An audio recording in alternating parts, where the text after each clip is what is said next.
Perfect day for football here in New England. Sunny and cool with temperatures in the mid-40s. And Boston College fans delighted to see star quarterback Phil Jurkovec back on the field. BC a different team with Phil the Thrill running the show. And from beautiful Chestnut Hill, Massachusetts, on the ACC network presented by Subway, it's BC and FSU vying for a November victory. Boston College trying for win number 7. FSU still with a chance to be bowl eligible with a couple of wins here at the tail end of the season. So good of you to join us, everybody. I'm Dave O'Brien. My partner is the newly minted Boston College Hall of Famer, Tim Hasselbeck. Kelsey Riggs joining us on the field. Partner, congratulations into the BC Hall of Fame just last night. And the guy who's running the show now for BC, who is back after the broken wrist, Phil Jurkovec, he's going to join you one day in that Hall of Fame. He's an outstanding quarterback, and his return has given Boston College hope. Hope offensively and defensively. And there's a couple of reasons why. He's always a threat to score when the ball is in his hands. Great example against Virginia Tech. Zay Flowers doesn't look open, but the accuracy on throws down the field make Boston College a different team offensively. Then his ability as a runner and not design runs. This is a great example of when things break down in the passing game of how difficult he can be to get down. He's drawn comparisons to Ben Roethlisberger because of that physical style of play. He's given them hope. There's reason for hope, and it's impacting both sides of Boston College football team. Responsible for 6 touchdowns in the last 2 games since his return. For more on his story, let's toss it down to Kelsey. Well, guys, their head coach Jeff Hafley told us that this team is rejuvenated with Phil Jurkovec back, that his quarterback is more confident than ever as a leader as well. He's the guy who's speaking up in the locker room now. He's breaking this team down. Mentally, he is all in, and physically, as far as that risk goes, he says he's still not 100%, won't be for a few months, but he's feeling more like himself than he ever has. Their offensive coordinator, Frank Cignetti, said having him creates hope, which turns into belief, and that sets your soul on fire. Oh, speaking of heart and soul, how about Jordan Travis of FSU? And this is a guy who can break your ankles. He can do it with the running game. Last week threw for over 270 yards in the air. Yeah, probably, his best drive of the season was the game winner against Miami a week ago. And, with all of the hope and belief that Boston College has in Phil Jurkovec, Florida State has that same hope and belief in Jordan Travis. And his ability as a runner has been well documented and is outstanding, but he's really developing as a passer. And they're a different football team. He's been in and out of the lineup, but when he plays, they are a handful to defend. Yeah, look out. He owns the 2 longest runs by an FSU quarterback all time. 88 yards against Pitt last year, 66 yards against Boston College. Florida State won the toss. They defer, so BC will receive the opening kickoff in the sunshine here in beautiful Chestnut Hill, Massachusetts. And we are set to go on a gorgeous day. The high today, probably about 46 degrees. Travis Levy will take it right at the 1-yard line. And across the 20, got a block there. And finally knocked down, so Boston College on the attack. Jurkovec, this has been a great story. He was a tremendous high school athlete growing up in Pennsylvania. Obviously a great quarterback. He was also, after Notre Dame, coming here to Boston College, a great story here too. Because last year, 10 career starts, BC record almost 2,600 yards in the air. And this year, he is 4-0 as a starter, Tim. Yeah, and you talk about his record here at Boston College, the impact he's had on the program. That's why they missed him so much when he was out of the lineup with the wrist injury. Jurkovec gets away from one tackler and fires and complete. Got that one free to Jaden Williams. And picks up a quick first down. The stop by Cooper, but a 19-yard gain immediately. And that's a big-time play by Phil Jurkovec. That's not the design of the play. Had a little bit of pressure, directed some traffic, was able to find the big pickup. Return to start the Virginia Tech game on November 5th. After missing basically half the season, Garwo is going to be taken down by Keir Thomas, a 60-year man. For FSU, the Noles 4-6 coming in, fresh off that huge win over rival Miami and Tallahassee. FSU winning it 31-28 when Miami illegally spiked the ball with less than 3 seconds to play, ending that game. Pat Garwo in the backfield has a chance to go over 1,000 yards today. Jurkovec on the back pedal and incomplete. Off the fingertips of Garwo. Had an opportunity to make a catch there, but incomplete. Yeah, Garwo, not necessarily the back. They like to use that of the backfield. And Mike Norvell just to kind of talk about the situation that Florida State is in. I think this team has been improving under his leadership, and you see seeing growth on both sides of the ball from September to now, in my estimation. 3rd down 10. They expect magic when the ball leaves Jurkovic's hand. He's going to rifle this one, and that's going to be incomplete. And an opportunity for an interception. Marion Cooper had a chance to make a play there, but incomplete. And BC to punt. Yeah, fortunate it was incomplete because it ends up being a poorly thrown ball and was nearly intercepted. What's interesting with Jurkovec, with him being back and all of the confidence that they have in him, and they feel like the big play potential, there's been some talk about his hand strength not being back to where it should be, or at 100%. And I think there are a few times, Dave, where the ball comes out of his hand a little funny like it did there. Short punt. And it keeps on rolling to the 20-yard line. And that's where BC will down it. 35-yard kick. And that means that the Seminoles get their first crack at it offensively. Jordan Travis. Solid game against Miami. We mentioned 274 passing yards. Didn't throw a touchdown, but that was a career high. He rushed for 62 and ran for 2 touchdowns. Yeah, and he rushed it 22 times. He is an outstanding runner. And it's hard to be an accurate passer when you're running the football a lot, but seeing growth in him as a passer and as a runner, he's really the first thing you need to deal with as a defense when you see the Seminoles. Good group of running backs as well. The quarterback will flip this one on the move and hit the tight end McDonald for a first down and a 12-yard pickup. Cameron McDonald has a couple of touchdown passes this season. He has 19 catches, number 2 on the team. And that first play, that drive opener, is a great example. That's almost a halfback pass. He's so dangerous as a runner. The way that looked like run before the tight end ends up leaking out. Jayshon Corbin the back, along with Travis, so dangerous running the football. He has 6 rushing touchdowns this season as well. And on 1st and 10, he's going to hit Douglas. Douglas on the move, and will pick up another first down. He was huge against Miami. Caught 4 passes for 90 yards. One of those went for 60 in the victory against Miami, and that picks up 22. And you can see what Florida State's trying to do. There's a shift in a motion, and then it's Douglas scraping across the formation, and he gets lost in coverage as Isaiah Graham Mobley isn't able to stay with him. And flags down on 1st and 10.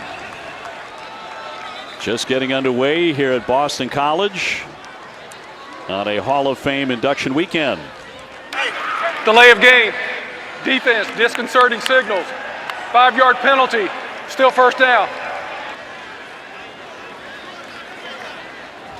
An unusual call, and Jeff Hafley not happy with it, but obviously disconcerting signals would be the defense trying to simulate the snap count, which obviously you can't do, and that one goes against BC. So cut it in half, 1st and 5. Corbin in motion. And a quarterback again will handle the football. On the move, Travis, and stopped by Cam Horsley after a 3-yard gain. Eagles coming in at 6-4, 2-4 in the ACC. They are bowl eligible in a dramatically up and down season for Boston College. They started the year 4-0. Had a shot to beat Clemson here in early October, missed that opportunity. Then they lost 4 straight. And obviously the return of their quarterback has made a giant difference. Corbin trying to bounce outside, strung out past the 30-yard line and out of bounds. And they'll give him 8 on the carry. Rashawn Ward with the carry, and they will move the sticks. Now, I'm impressed with Florida State right now. You're doing a lot. They are a game plan specific offense and try to give you different looks. It's been shifts and motions, and right now BC not really able to come up with an answer. Empty backfield here. Travis, and complete on the near sideline. Wilson with the catch. On Ontario Wilson. They call him Pokey. And Elijah Jones to stop him. Jones playing very, very well for BC. Gain of 4. Yeah, the corners for BC have played well this year. Brandon Sebastian and Elijah Jones. But I also think for Florida State, they do feel like the speed at their wide receiver, position and group gives them an advantage in this matchup. 2nd down and 6. Travis with the handoff for Williams. Tried to cut outside, and eventually DePalma with the tackle. Vinny DePalma, the junior out of New Jersey. They call him the coach on the field for the defense for the Eagles. He's the most vocal guy out there. Even referred to him as the maestro in terms of getting things set up. And he's had to play valuable snaps with Isaiah Grant Mobley out. And the big 3rd and 6 here, I'd expect an RPO for Florida State.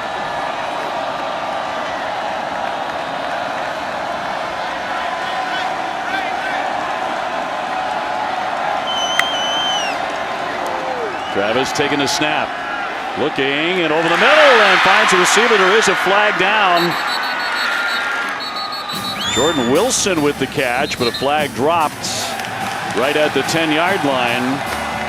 And looking like pass interference. FSU. Offense, number 4, 15-yard penalty. Repeat 3rd down. Yeah, Jordan Wilson is wide open, and it looked like he was running a bit of an option route. And so here's Wilson. He ends up just running an option route. He ends up getting called for the push-off. And I got to be honest, I didn't see it, and I don't think it's there. I think what the official ends up seeing is that Cam Arnold kind of stumbles, but yeah, that's a bad call. That's a really bad call because Jordan Wilson is running an option route, and Cam Wilson's just kind of running past him and stumbles. Not sure that was seen correctly by the official. So it brings a 3rd down and 21 for Travis. Trying to air it out for that sideline, but incomplete. Flags dropped here as well around the 20-yard line. Well, Cam Arnold's going to give it back with this pass interference. And pass interference. Defense, number 27, 15-yard penalty. Automatic 1st down. Yep, right back the other way. Yeah, just never turns around. He's running with Corbin, and the reality is a lot of times you get linebackers playing outside the numbers in space, in coverage. They kind of panic, and that's really what Cam Arnold did. He's in good shape in terms of how he's relating to the back, but just decides to grab him and obviously saves the drive for Florida State. Another empty look. Going to fire that one to Toafili. Turn across the 30-yard line before they spin him out. And a stop by Brandon Barlow, a 5th-year man out of New York. Going to lose 2 yards. 2nd down, 13.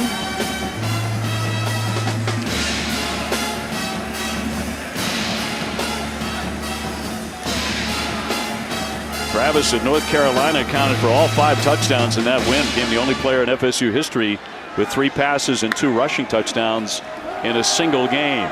Dropping back to throw and incomplete. Short over the middle. It was tipped to bring up 3rd down. Yeah, you're right. He does have the shallow cross coming open, and it's a good read by Jordan Travis, and hard to see who it was, but a hand gets up there and gets knocked out. And so now you're kind of in one of these known passing situations, and this is where I think you can really see growth in Jordan Travis's game. Known passing situation, routes have got to be down the field. If he can stay in rhythm, he's generally pretty accurate. 9th play of the drive for the Seminoles. Travis again, pressure on, and he's going to go down at the 40-yard line. Sacked on the play by Elijah Jones. We just talked about how effective he has been, and that's going to be a 12-yard loss. Yeah, here we go. Pressure is coming off of this side, and Travis wants to escape out of it, but they do a good job, BC does, of keeping contained. It's a secondary pressure. You see him come off the edge. Travis just not able to hold it, and now obviously with the sack, takes him well out of field goal range. So BC with a huge defensive play early. Jalen Gill will watch this one float. And it's going to be down at the 1 yard line. On a coverage by Florida State. Outstanding coverage there by T.J. Davis. 38-yard kick.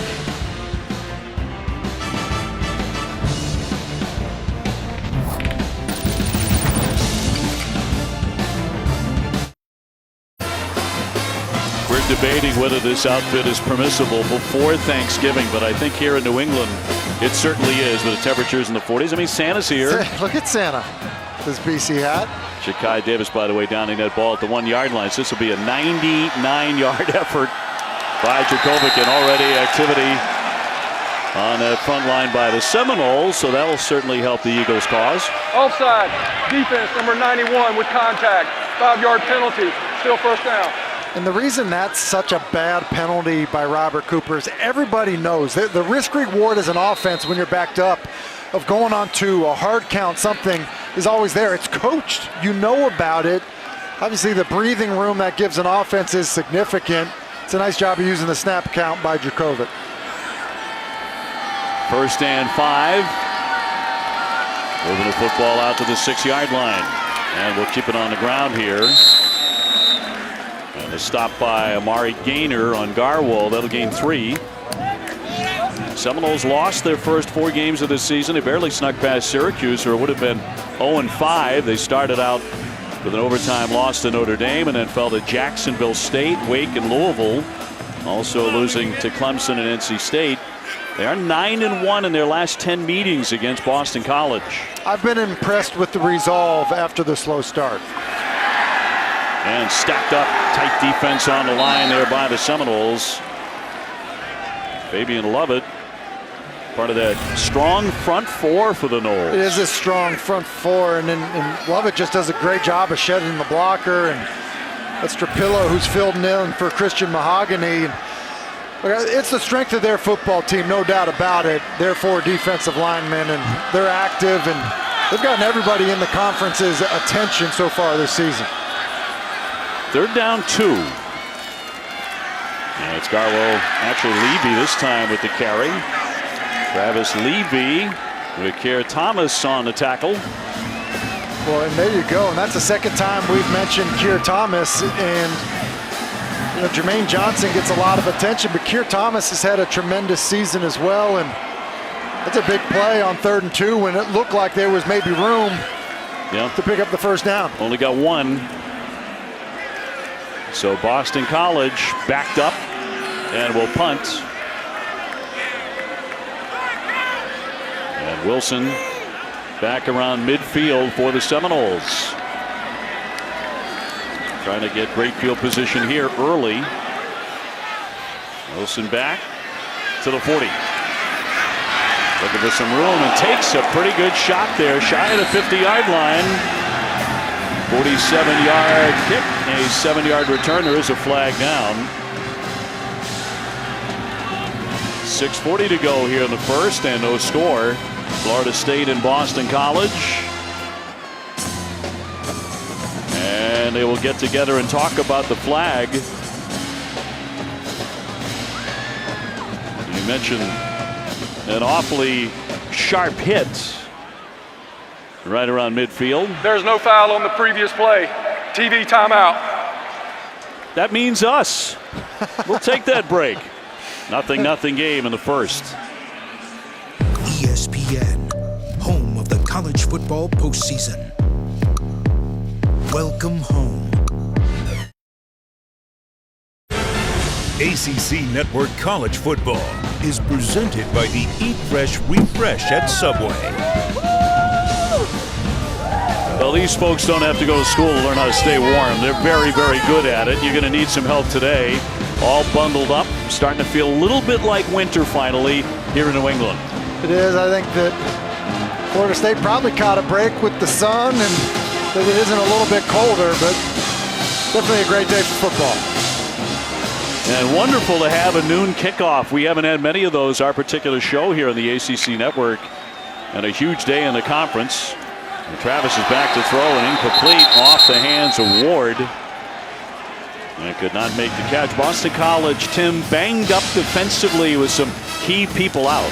Yeah, and with the injuries on defense, they're just not as fast. You know, speed on the defensive side has been a bit of an issue. It's why getting Isaiah Graham Mobley back in the lineup has helped. Brandon Sebastian, same thing. But losses, you know, for out today, Josh DeBerry and Salah, you know, that ends up being a pretty significant deal for BC in terms of the speed discrepancy with the replacements.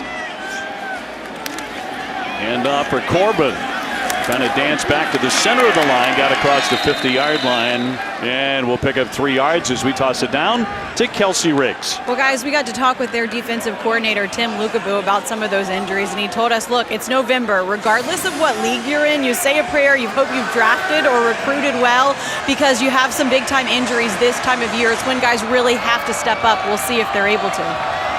3rd down and 7 for the Noles. Again, an opportunity to become bowl eligible with a couple of victories. Trying to come up to Boston and pick off the Eagles today. Travis crossed the 50-yard line and taken down into the BC bench by Cam Arnold. He'll gain 7 though.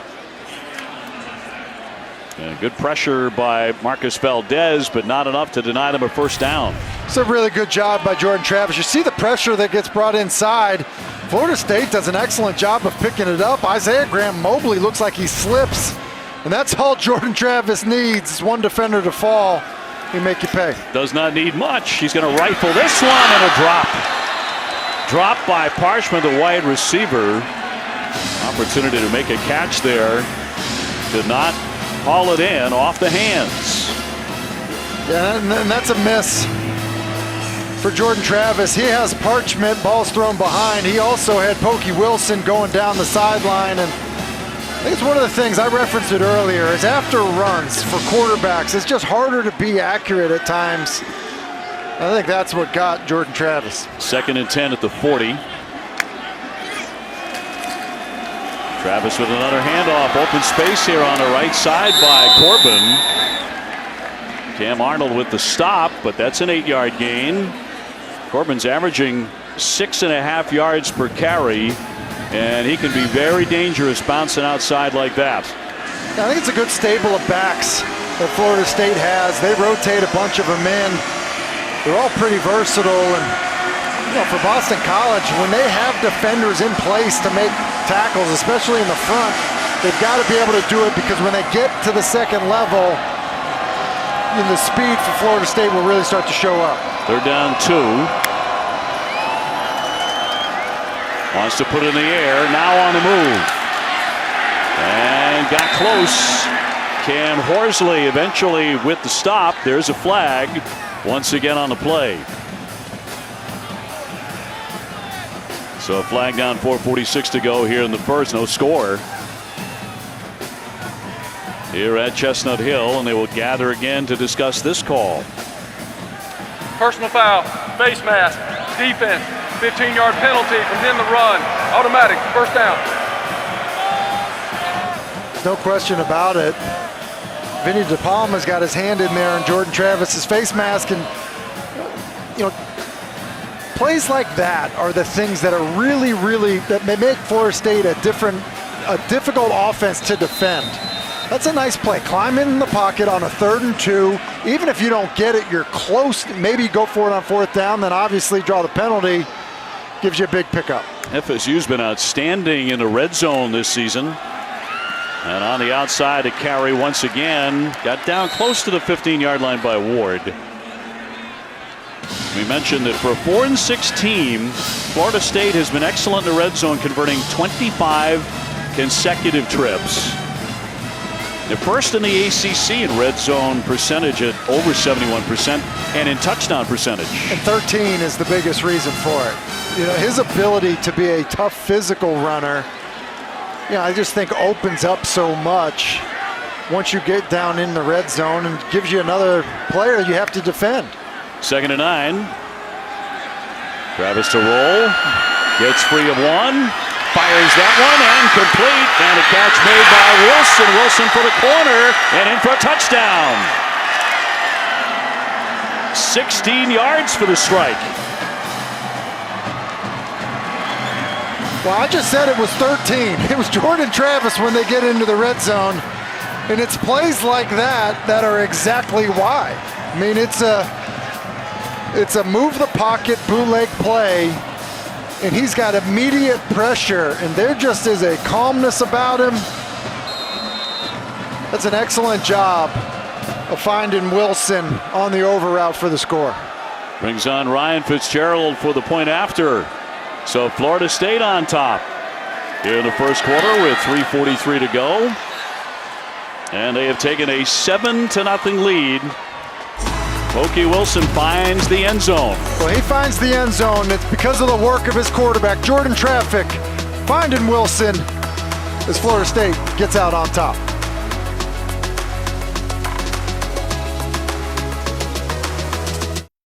Welcome you back to ACC Network Football presented by Subway.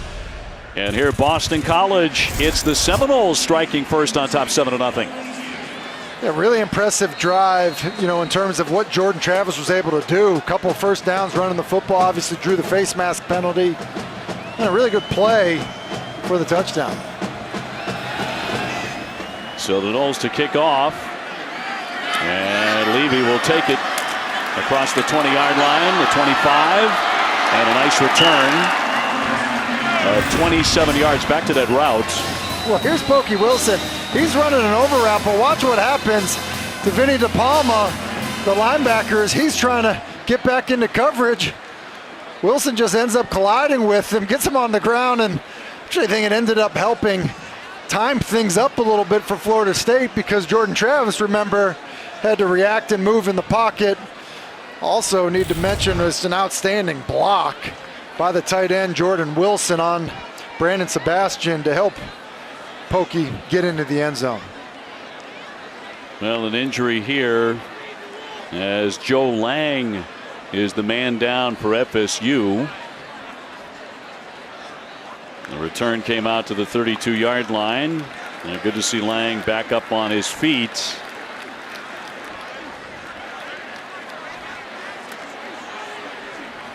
So Jurkovec coming back out for Boston College. All of the BC coaches say that his return means, and you mentioned it in the open, the word hope. He brings supreme confidence.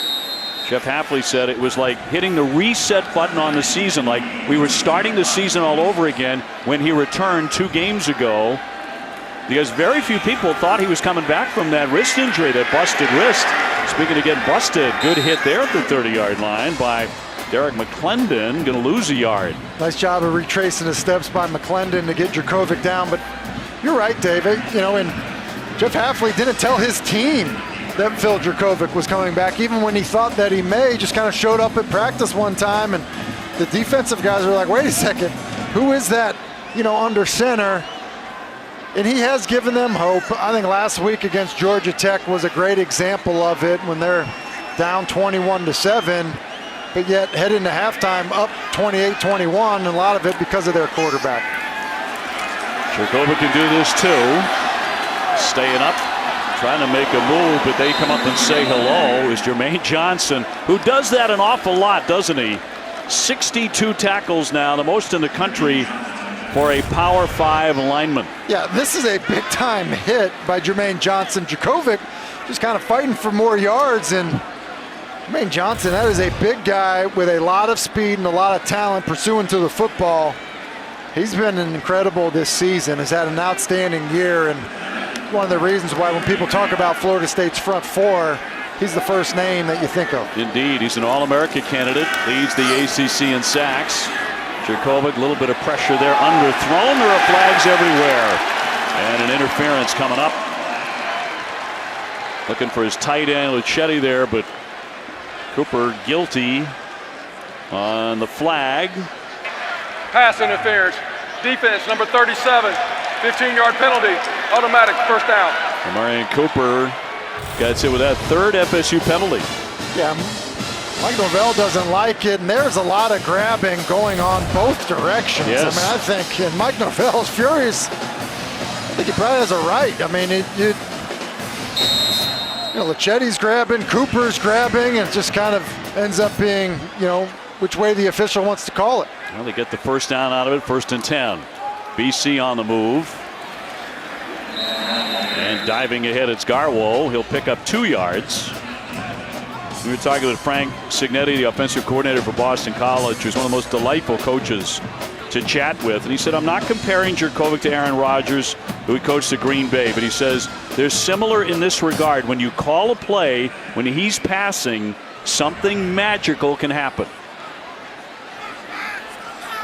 2nd down, 8.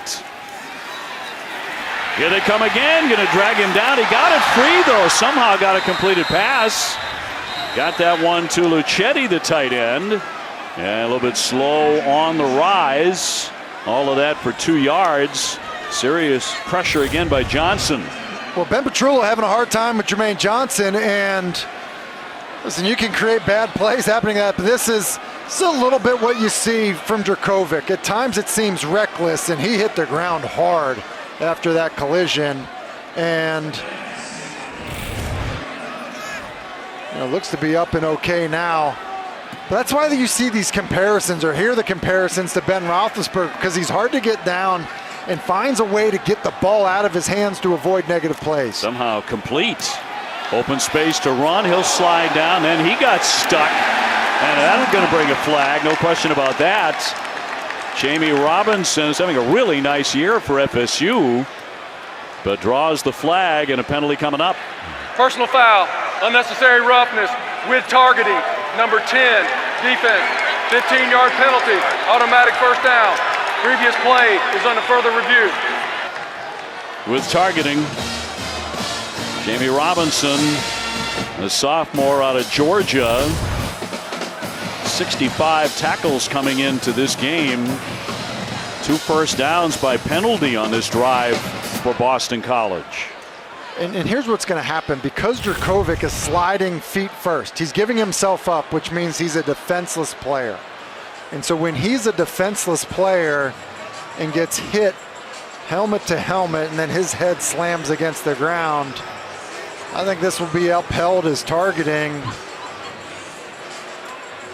And these things, and I've said this a number of times, I think it's so hard for defenders. Robinson's a great player, and Jurkovec's hard to bring down. We've talked about it. He's a big physical runner that doesn't go down easily. And as defenders, you don't know that he's going to slide. And so you're getting ready to tackle him, and there goes the slide. I think it ends up being a call that gets upheld. Michael Webster, the replay official today, taking a long look. And if FSU loses number 10, Robinson, it's a big loss in his secondary. I mean, it's a huge loss. Coming into this game, Robinson had 65 tackles. I mean, he's kind of been all over the place, and that's a big penalty. I mean, it's a really big penalty. And, Jurkovec, too, just on the other side of this, 2 plays in a row where he gets blasted. Yes. And you go back a couple more plays to find the big shot that he took as he was running out to his left. So Phil's like, explain to me why I wanted to come back again here at the tail end of the season. Well, of course, it's been a huge story for BC, and he just doesn't lose. He's like, hey, my wrist is fine, but now everything else hurts. Everything else is going to be aching come Sunday. Florida State on top 7-0 as the ruling on the field is a personal foul and targeting. Here it is. After further review, the ruling on the field of targeting number 10 defense is confirmed. Number 10 is disqualified for the remainder of the game. Defenseless player, the key, as you said right at the top. Well, and that's the thing. When you slide feet first, you're giving yourself up, which means you are defenseless. And, Jamie Robinson did not have a whole lot of time to decipher whether or not Jurkovec was going to try to run him over, get around him, or slide feet first. And just the challenge of playing in the secondary with the way the rules are today. I think Mike Norvell knew right away when he saw it on the video board that it was going to go that direction. He's able to talk to Jamie Robinson after that news. So with the penalty, 1st and 10 from the 26-yard line of the Seminoles. And a little toss here for Garwo to the center. And we'll pick up 3 yards. Had 175 yards, 2 touchdowns in their big victory against Missouri early in the season. So the seconds moving down here in the first quarter. 2nd down and 7. And they're going to let it run out.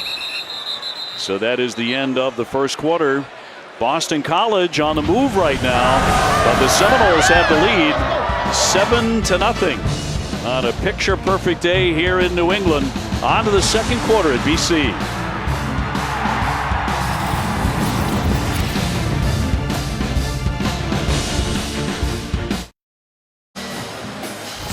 Now BC with only 38 yards of total offense, but 50 yards on penalties. 4 Florida State penalties have helped their cause as we get the second quarter underway. 7-0 Seminoles. Jurkovec back at quarterback, takes the snap. He'll step up and wrapped up, down he goes. Fabian Lovett to tear him down. They're going to wind up losing 6 yards. Yeah, Lovett gets the sack, but right here, they can't block him. I mean, this is an issue right now for Boston College offensively. Ben Petrula just can't block Jermaine Johnson. You know, we're just run one play in the second quarter, and you see the impact that Johnson has had. And basically, game planning had to start with pass protection, is what Frank Cignetti told us, and it's been a problem. 3rd and 13, Jurkovec airborne and incomplete. I'm not sure that a guy can have a better game than Jermaine Johnson had against Miami, but he might be having a better one today. Semi-finalist for both the Lombardi and the Benark Awards, and against Miami, 3 sacks, 5 tackles for loss, and he forced a fumble. Yeah, I mean, he was all over the place, covering ground, and listen, he just is an absolute game wrecker. And just defensively, when you have that impact player, that edge player that is an impact player, it can just change the complexion of your entire defense. It's a 46-yarder, Connor Lighton, and that one is good. So Boston College gets on the board, and the freshman kicker, his head coach, is very, very high on him. True freshman, he is now 10 out of 11. He's been excellent. Good kick. Just to finish up on Jermaine Johnson and the situation, I think if you're Boston College, you've got to make an adjustment now. You know, a lot of times you come into a football game thinking, okay, we know that this guy's a good player, but we think our guys are good too, and we can probably hang in there.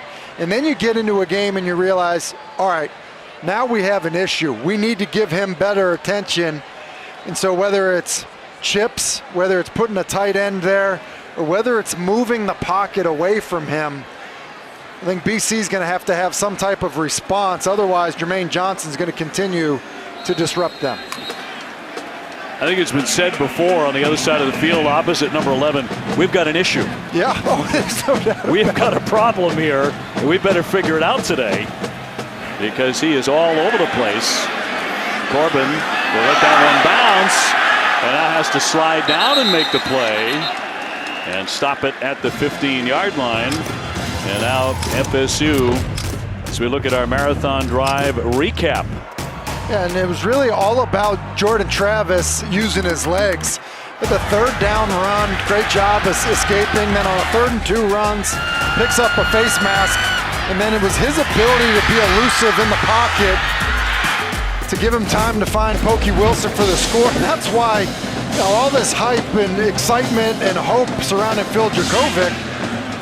But the Seminoles feel the exact same way about 13. They certainly do. He was the first Florida State quarterback to account for all 5 touchdowns in a game when he did it against North Carolina since Jameis Winston in 2013. A world of talent for the Seminole quarterback. Trying to pick up a 1st down.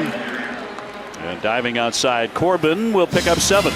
Florida State does such a great job with that play. A little bit of a pitch to get their backs on the perimeter.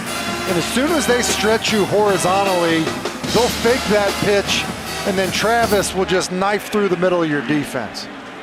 2nd down 3.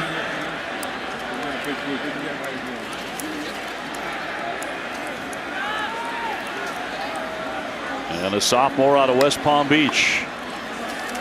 Back to throw it. And throws it short and will pick up that first down on a quick strike to Corbin. Running backs for Florida State, dangerous after the reception, and they throw to them a lot. Yeah, we referenced how versatile they are. Just a little angle route by Corbin. Good accurate throw to allow for run after the catch. And flag down and incomplete. Attempting to hit his tight end McDonald, but a flag. Offside. Defense, number 91. 5-yard penalty. Repeat first down.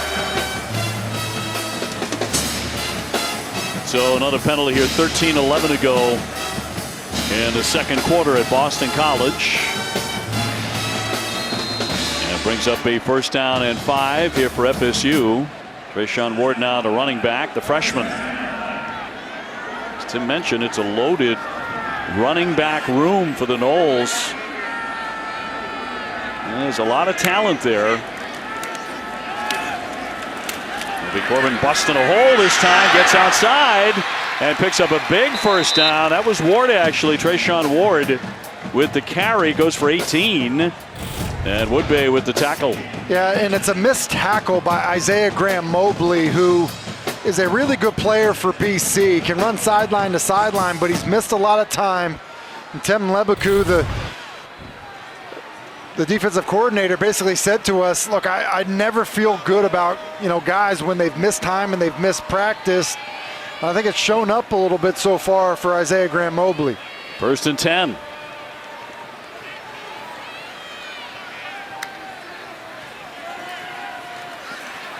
On the move, gonna keep it down that sideline and picks up another first down. And a 13-yard scamper for Jordan Travis. Jordan Travis does such a good job just of breaking contain. There's going to be a twist that comes around here, and it's his speed that ends up getting him to the perimeter. That just creates such a big play. They actually have a good defense called, BC does, to try to contain him. They have TJ Ram got to force him inside, but his speed gets him to the perimeter. Corbin back in, finds a hole, still up to the sideline and banged out. And FSU moving it as Mike Palmer eventually shoves him out with a 12-yard scamper. Yeah, and right now BC's having a hard time tackling. And Corbin, these other backs are doing a good job of breaking tackles. And I think it's one of the things that BC has probably done a good job of this season is getting guys to the ground, but been an issue so far against Corbin. Fired into the flat and complete, and the shot to Douglas, who will pick up 3 yards. I mentioned what a big day he had against Miami. They used the freshman a lot. 2nd down and goal.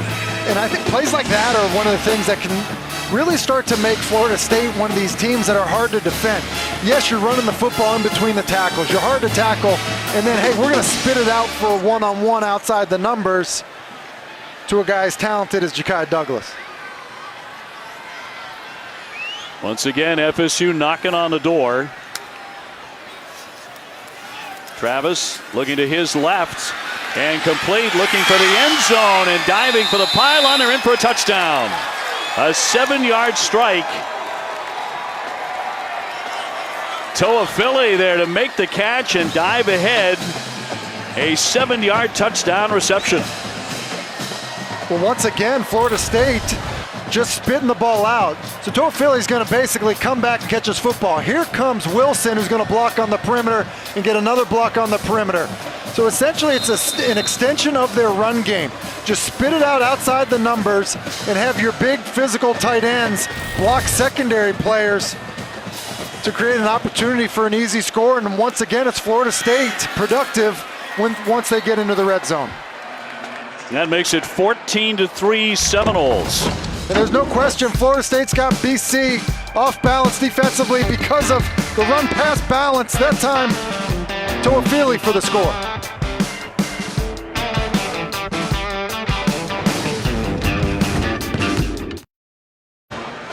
FSU, despite some penalties, looking strong early. Travis, 8 out of 11, 2 touchdowns. Yeah, and you just see the efficiency in the passing game. Think about so many of those 8 completions were balls that were really within 5 yards of the line of scrimmage, just spitting the ball out, letting his talented players work on the perimeter. Roadhouse with a kickoff. And through the end zone. We'll come out to the 25-yard line. 10:42 to go in the second. Jurkovec has been feeling a lot of heat in the first half. A ton of pressure, and a lot of times when you face a quarterback that's got the ability to hurt you with his legs, you'll have a spy, you'll rush the quarterback differently, and Adam Fuller, the defensive coordinator for Florida State, I think really just felt like coming into this matchup that they would control the quarterback with their front four, and so far they've been successful doing that. And so far, number 4, the very talented wide receiver for Boston College, Zay Flowers, has been shut off. Jurkovec will rifle this one and got it complete to Gill. Getting across the 30, talking about all that pressure on number 5. Yeah, and they've hit him. They've gotten after him. So it's, getting after him when he's taken off to run the football, but then also when he's been in the pocket, finding a way to get to him, and obviously that one there, a targeting, but he's taken some shots, and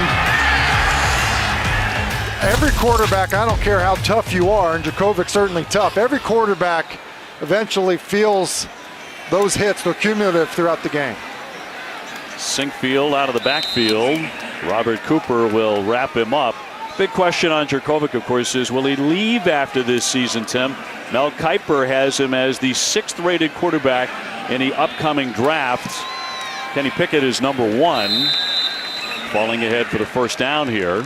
I think it's an interesting point because I think everyone here at BC thought that he was going to miss the entire season with that wrist injury. He's come back. He's played well. He obviously has good tape. I think he'll end up testing really well whenever he gets the opportunity to do that. And so, yeah, it could be an interesting decision for him. It'll be hard either way. 1st and 10. Looking to go airborne. Takes a knock, stays up. He's going to rifle that one. He hung it up there, and the ball comes free. Luchetti, the tight end, and cannot hang on there. Big time pressure again. This time, Keir Thomas. We've called that name a bunch. We have, and it's pressure once again because he's got Zay Flowers. You see, he was about ready to throw the football. It's because he had Flowers running down the middle of the field. Probably would have had a touchdown.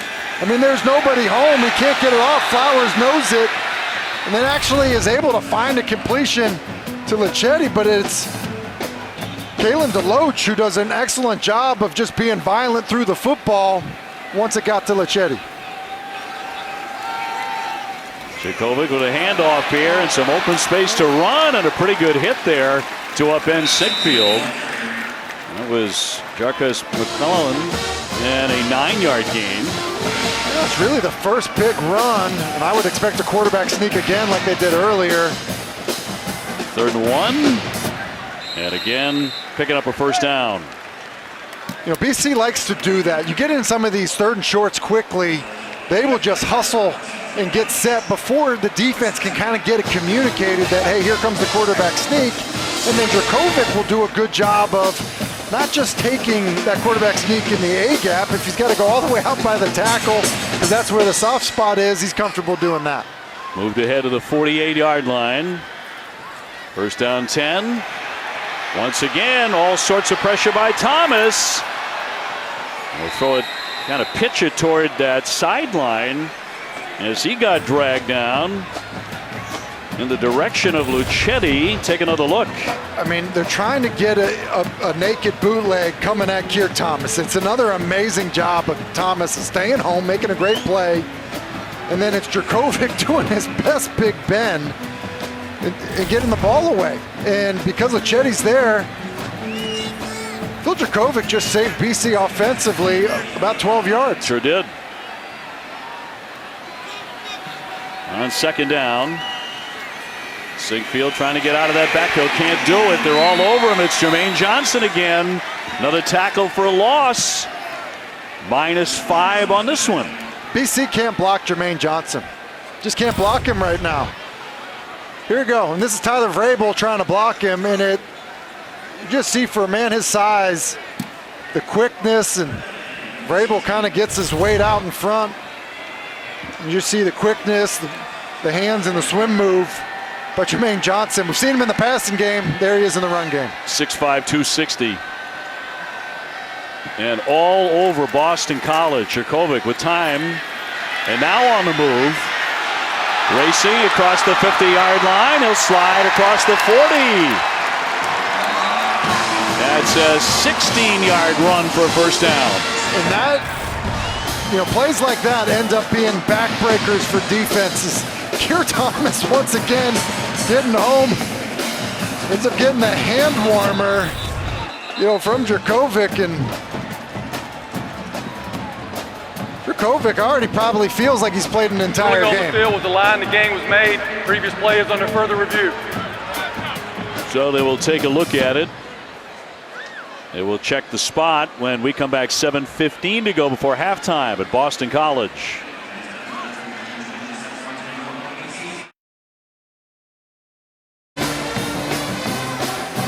That is a really good-looking crew right there. The Hasselbeck family on hand, and they were at the banquet last night to see Tim go into the Boston College Hall of Fame. Again, congratulations to you, partner.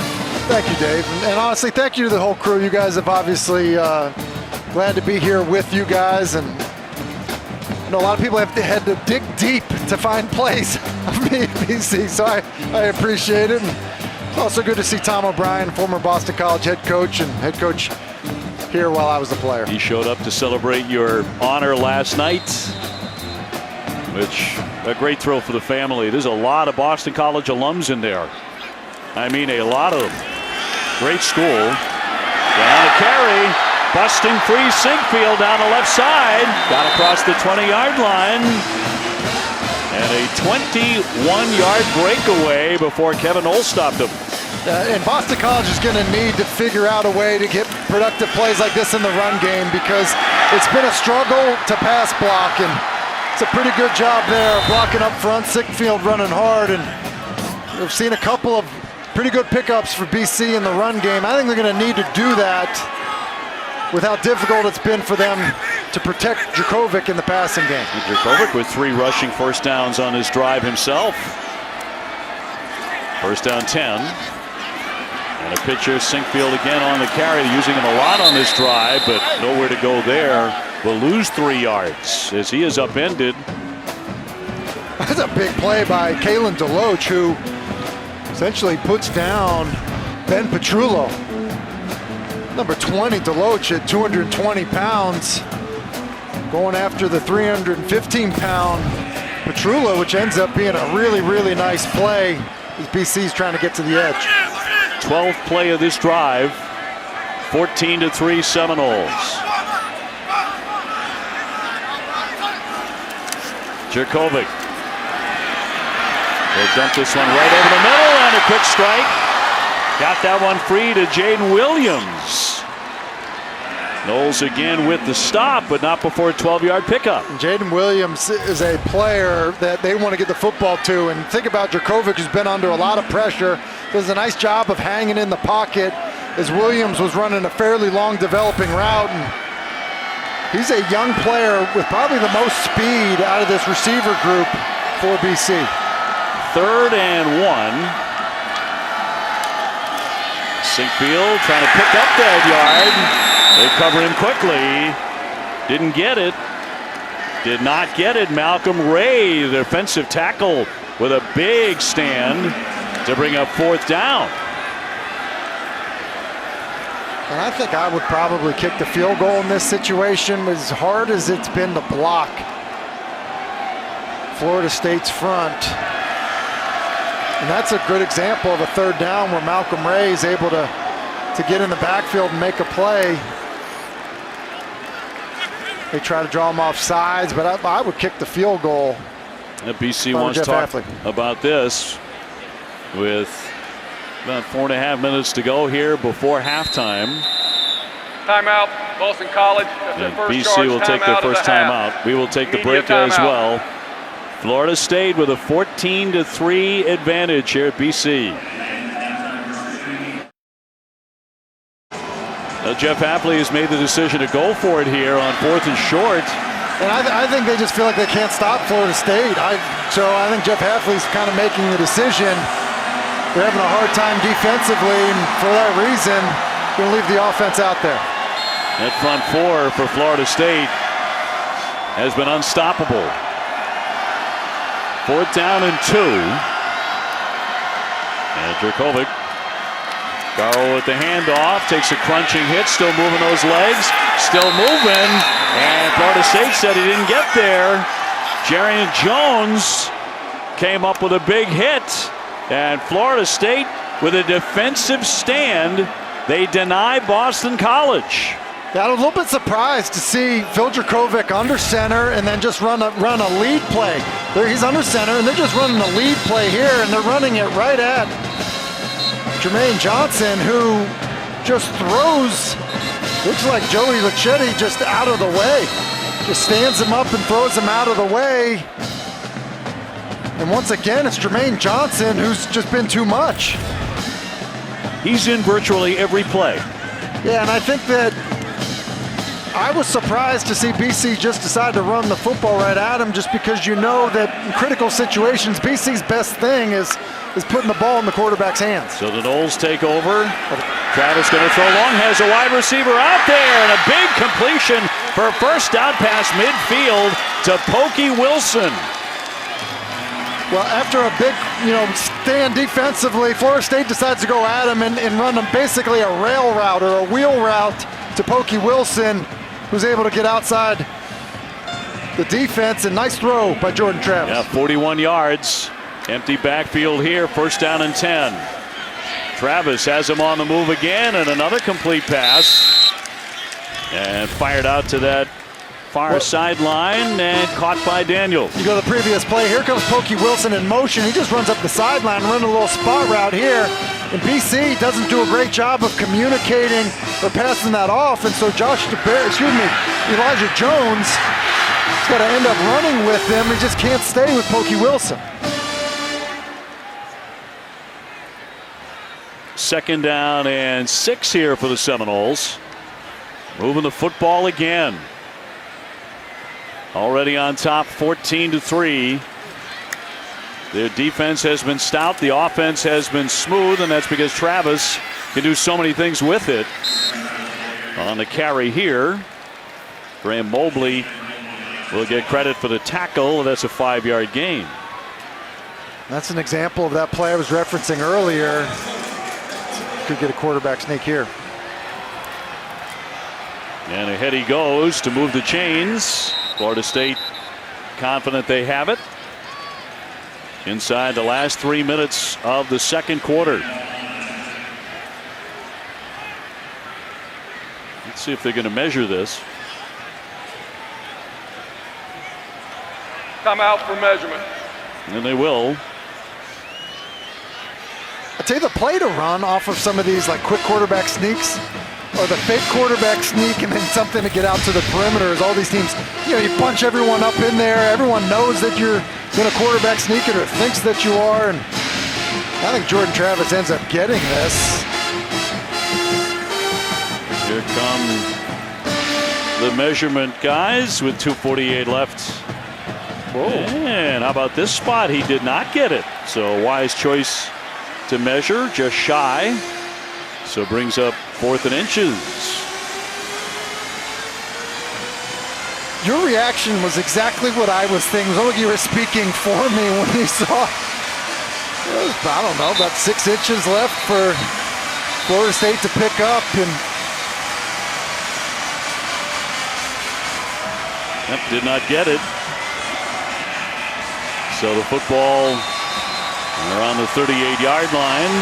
4th down and 1. Less than that for Florida State. And now movement up on that front line, and a flag down. That goes against Gibbons, the left guard for FSU. Ball start. Offense. 5-yard penalty. Still 4th down. Here's Gibbons right here, the right guard, the transfer from Notre Dame. You see his stance. He's getting ready to get low. You almost wonder if BC had a stem on. You know, we saw him earlier for, you know, getting called for almost simulating the snap count, and there was definitely a stem, and Florida State appears to be keeping their offense out there. Indeed, 4th and 6. Going to continue to go for this, a very determined effort.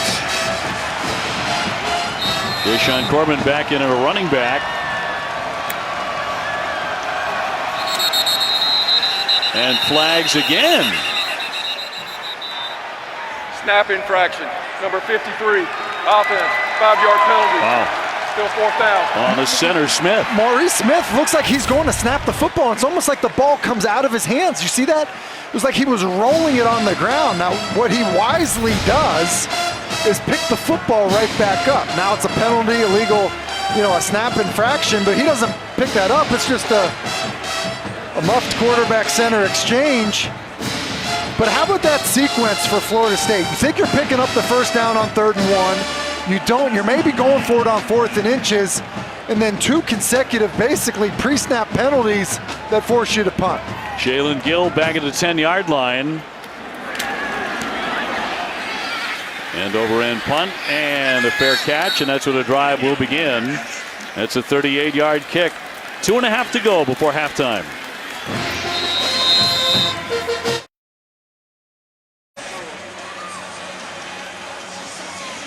(14-3), and Florida State with the lead. Our Aflac trivia question here on this beautiful afternoon in Boston, which was the last team other than Florida State or Clemson to win the ACC Atlantic Division. That's what Wake is trying to do today, but they're having their struggles against Clemson at Death Valley. And we knew that Wake had a tough close to their schedule, and it's proving to be the case. Garwo with the carry. And straight on will pick up 2 hard-fought yards there. DJ Lundy will stop him. Timeout, Florida State. It's their first charge timeout of the half. 30-second timeout. And we'll keep it right here. Clemson has just scored, by the way. Please put 2 minutes, 26 seconds on the clock. And they lead 17-3 in the second. Thank you. 33 consecutive home wins for the Tigers. That's the longest FBS streak in the last 10 years. Well, it was interesting to see, you know, Wake Forest at 10 and, you know, Clemson not ranked, but at home, you know, a favorite to win that football game. They are hard to beat in Death Valley, and when you think the magnitude of the games down the stretch for Wake Forest, obviously win and clinch, but if you don't win, you know, then you're traveling up to Chestnut Hill next week to play a Boston College team that's got their quarterback back. So yeah, Wake Forest really has their hands full. 2nd and 8, play action. Jurkovec down again. It's Thomas and Johnson. Timeout, Florida State. That's their second charge timeout of half. 30-second timeout. And they lose 6 yards on the sack. And back to our Aflac. They give you the answer. Which team, the last one other than FSU or Clemson, to win the ACC Atlantic Division? It was BC in 2008. Matt Ryan had quite a bit of success at BC. Remember that? That is the Matt Ryan era. And ACC Atlantic Division champions was Clemson with the 7, FSU 5, BC and Wake Forest. Now Wake in 2006, so trying to do it again. Well, and Dave Clawson said when they faced North Carolina State last week, it was like, no, this is Florida State Clemson now. That's what this is, and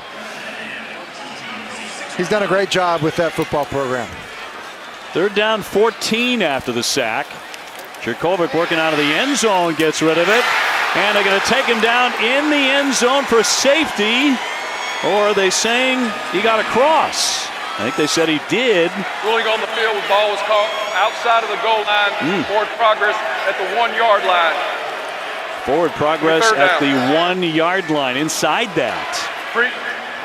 Previous play is under further review. Going to lose 5. They will take a look. How much time? Here's our best look at the line. That's a safety, guys. I mean, that to me, and that is an awesome shot by our crew.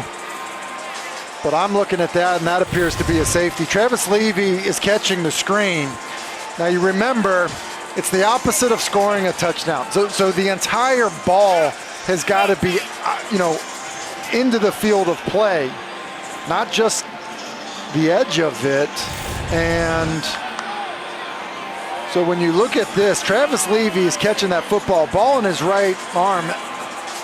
Kalen DeLoach, who's made a couple of awesome plays here today, does an excellent job of beating the block of Zion Johnson, who's trying to get out to block him on the screen. I think that's a safety. I'm with you. Football never got across there. Play under review with 1:58 to go. The defense for Florida State has shown up in a huge way here in Boston today. In a huge way. The defensive line's been dominant. The linebackers, whether it's been DeLoach or Gaynor, have been so active.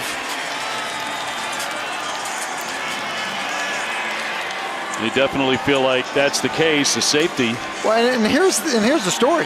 They can't block the defensive ends right now, and so even though you're backed up. After further review, the ruling on the field is a safety. Please reset the game clock to 2 minutes, 18 seconds. Boston College will have a free kick. And so even though you're backed up, you call a screen because you have to. It's 3rd and long, and you call a screen to draw the defensive ends in, which they do. But it's Kalen DeLoach who beats the block of Zion Johnson, and I would guess that was the last thing that Frank Cignetti thought would happen, calling a screen in that situation, that the back would catch the football in the end zone for a safety. Once again, it was Jermaine Johnson with all sorts of pressure. You said it a half hour ago. They have no answer for him. And in the subsequent half hour, they have not figured out any answer for number 11. No, and again, Frank Cignetti talking to him in preparation for the game said, look, our game plan meetings started with pass protection, and you can see why. Corbin busting it across the 40-yard line. Number 11 has been the player of this game. Yeah, I mean, he's just kind of done everything, and it's not just been in one facet of the game. It's been the run game and the passing game. He's done a great job playing on the opposite side of the line of scrimmage. He's gotten big hits on Phil Dracovic, and it's look, we're highlighting him, and he's been dominant. But Keir Thomas has probably done just about as good a job on the other side. It's been a race to the quarterback, and what a find for Florida State. Yeah, with the safety on top, 16-3. Final couple of minutes here, the first half. Travis gets free. He's on the move again to midfield. And kept on trucking before Valdez took him down, but a 12-yard pickup. Yeah, I think the difference we're seeing in this football game right now is Boston College, when they get there to make a play behind the line of scrimmage, they're not making it, and Travis is running for first downs versus Dracovic, who's been hit a bunch behind the line of scrimmage. Now the receiver went down, incomplete, fired out of bounds. It was Wilson who went down on the play. No flag thrown. Minute 48 to go. It looked like Pokey Wilson just lost his footing down at the bottom of your screen. They're rolling to him, and it's kind of as he's running that little pivot route, feet come out from underneath him, because I think it was a good, accurate throw by Jordan Travis. Bringing up 2nd and 10. FSU with time to get more points up there before the break. Travis has been strong again, running the show for the Noles. And another good pass and another completion. This time to McDonald, the tight end, for a first down and a 26-yard gain. Boston College rotates the coverage to a single high safety look, and with double seams called for Florida State. Good job of seeing it, and good job of McDonald being ready for the football. Under 90 seconds now. And a handoff. Corbin tried to dart outside, got across the 20-yard line. Bryce Steele tangled him up, a 3-yard gain. Now, Florida State's got plenty of time. Just about a minute left. They do have a timeout left. They do have to hustle, but plenty of time after using a couple of those timeouts to stop the clock earlier when BC had the ball. Another empty look. Travis wants the end zone. Thrown into the corner, incomplete. With 1:02 to go. And a 16-3 advantage for FSU. Florida State trying to pick up win number 5. Coming off that giant win against Miami, 31-28. Corbin returns as the running back now for the Noles. 3rd down and 7.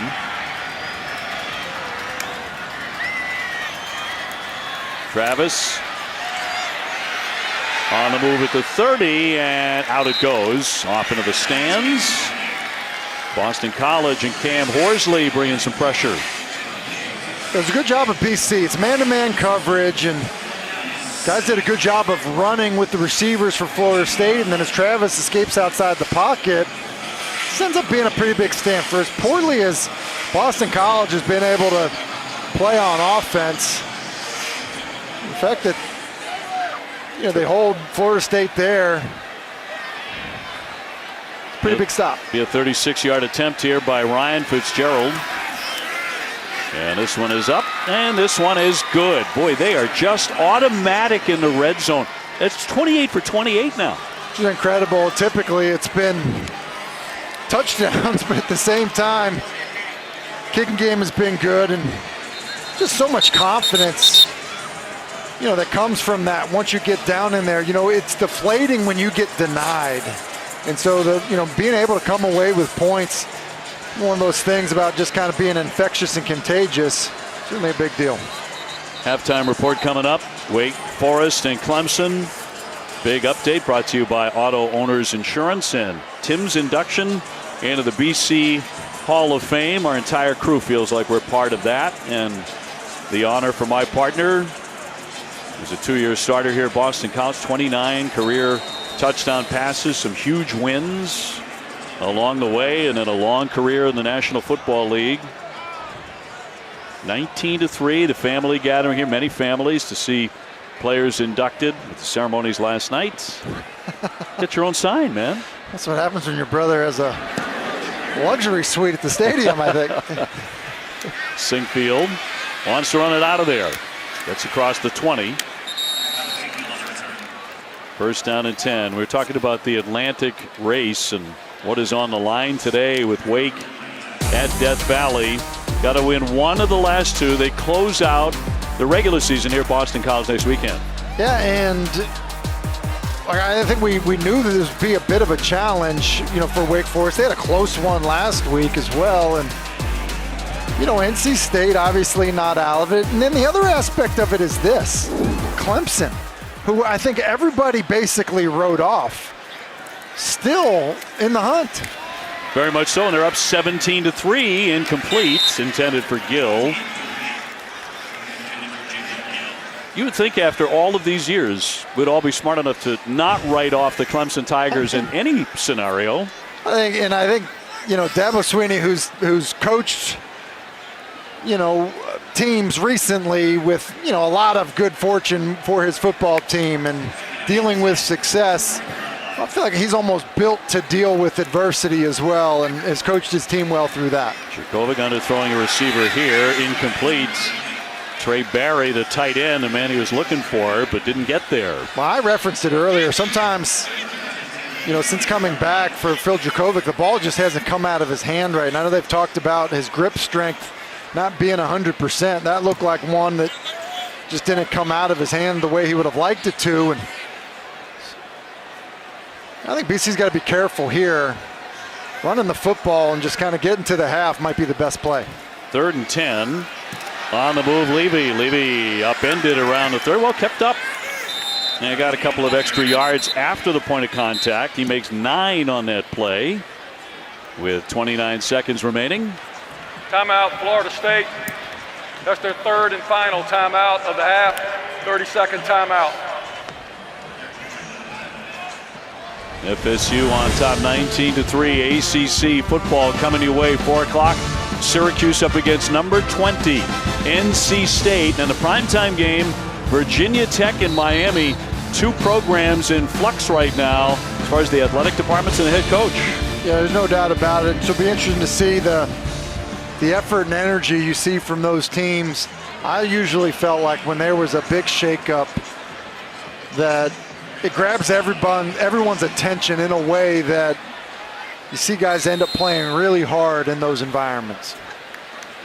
4th and 1, they'll punt here with 29 seconds before halftime. And Wilson standing back at the 25-yard line.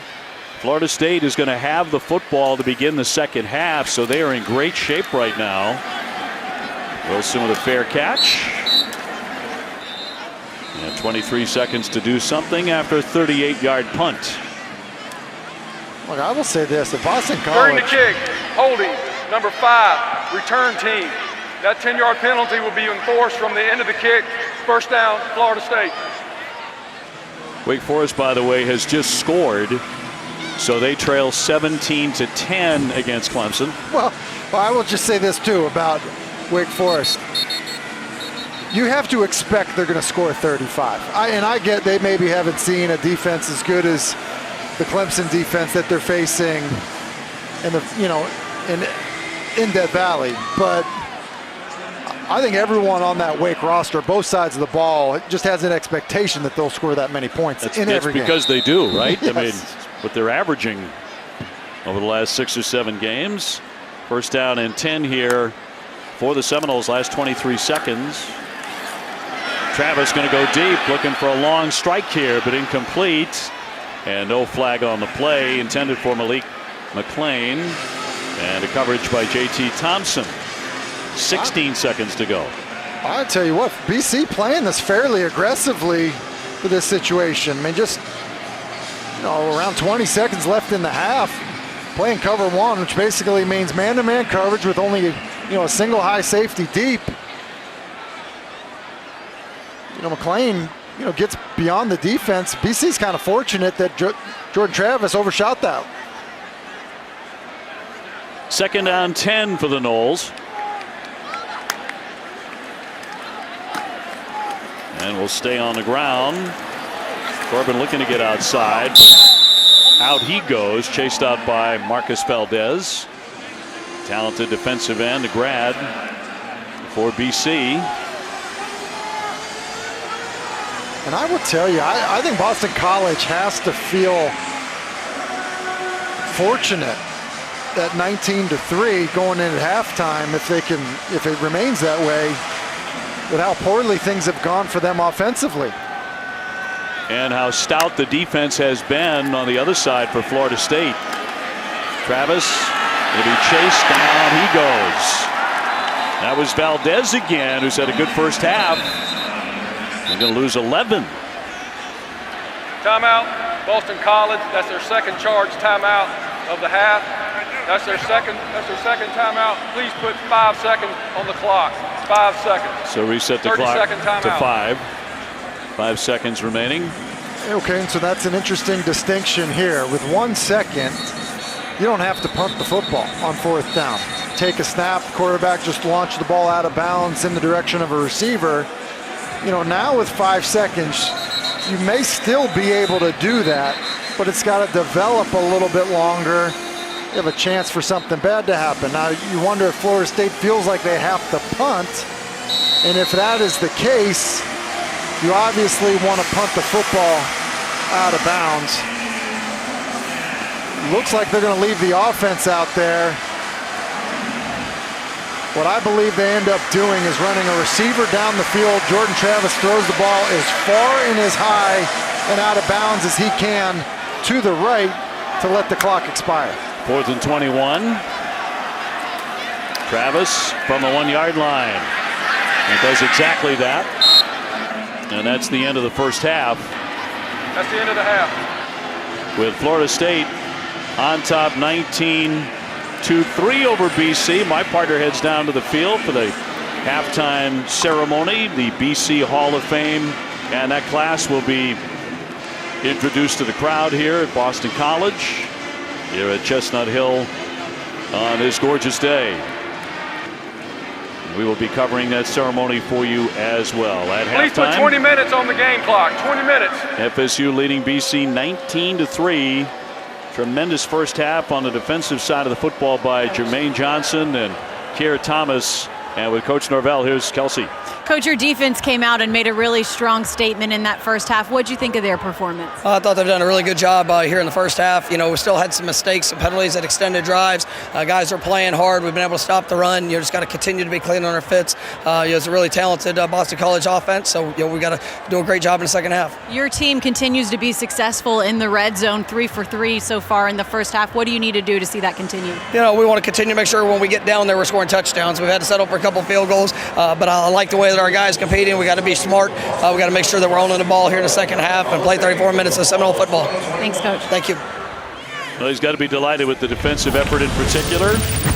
When we return, Jordan Cornette and the guys will be on to catch up on everything in the ACC with the Auto Owners Insurance Halftime Report right after these messages.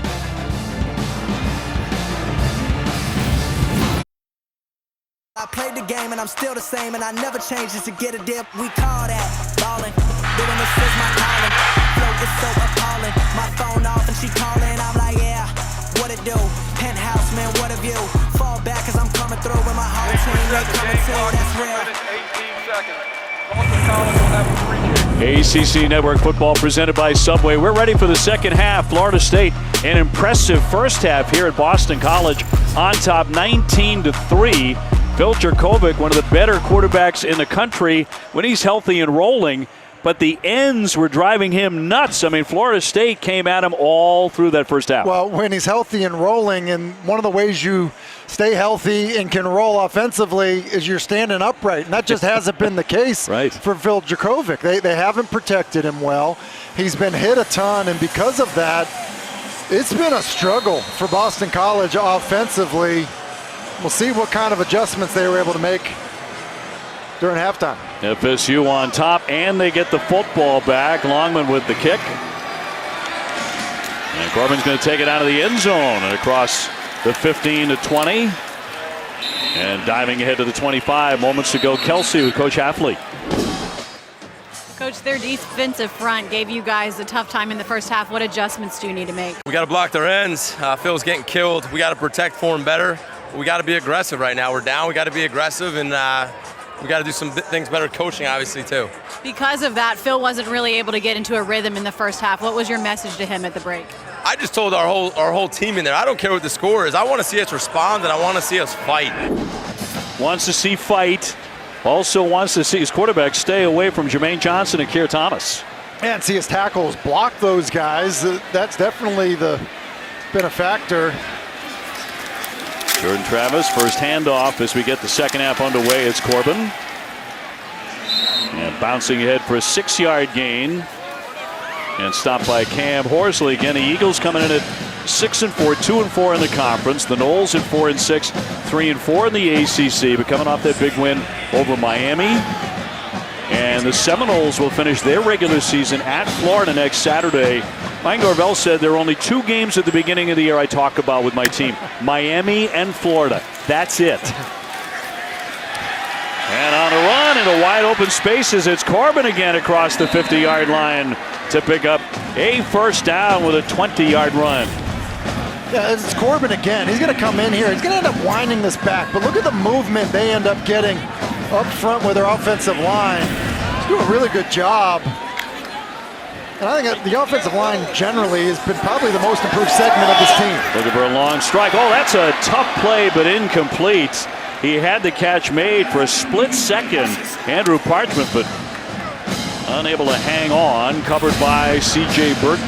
It's a pretty good throw by Jordan Travis away from the defender. Parchment, that's one you like to see him catch because the ball's right there. Back shoulder throw, hard to defend. Been a nice pickup, great throw. Second down 10. Opening drive of the second half. FSU really trying to put a hammer down immediately.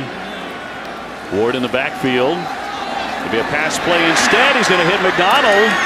And McDonald very tough to bring down. No one's done it yet.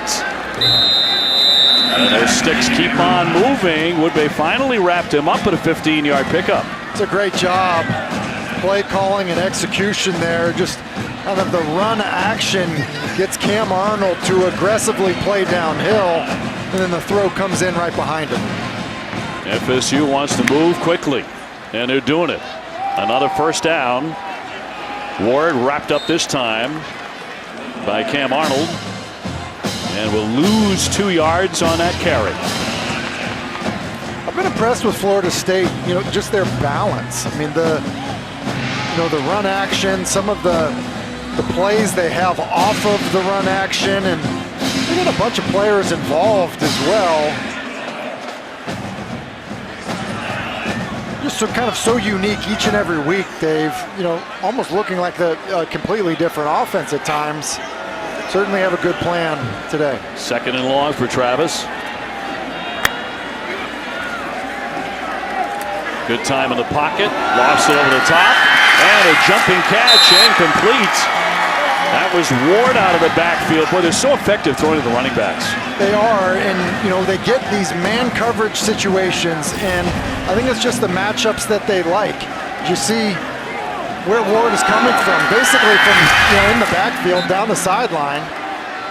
Going for the end zone, and a catch in the back of the end zone for a touchdown. Malik McClain with an outstanding grab, a flag down, but up high for the grab, but a touchdown, at least for the moment. Legal substitution, defense, more than 11 players on the field. That penalty decline, result of the play, or touchdown. That did not take long, did it? Not take long at all, and Jeff Hafley talking to Kelsey at halftime wants to see how his team is going to respond. Well, I mean, the response came from Florida State, who just put together an impressive drive. And then Malik McClain just doing a great job of going up and getting the football, not waiting for it, attacking it. He's able to come down with it as BC's kind of waiting for it to come down to them. Yeah, McClain, talented preseason freshman All-America out of Alabama, his 2nd touchdown of the season. The extra point good. FSU holding a hammer. Yeah, holding the hammer is right. And it was that talented freshman climbing the ladder to help Jordan Travis out.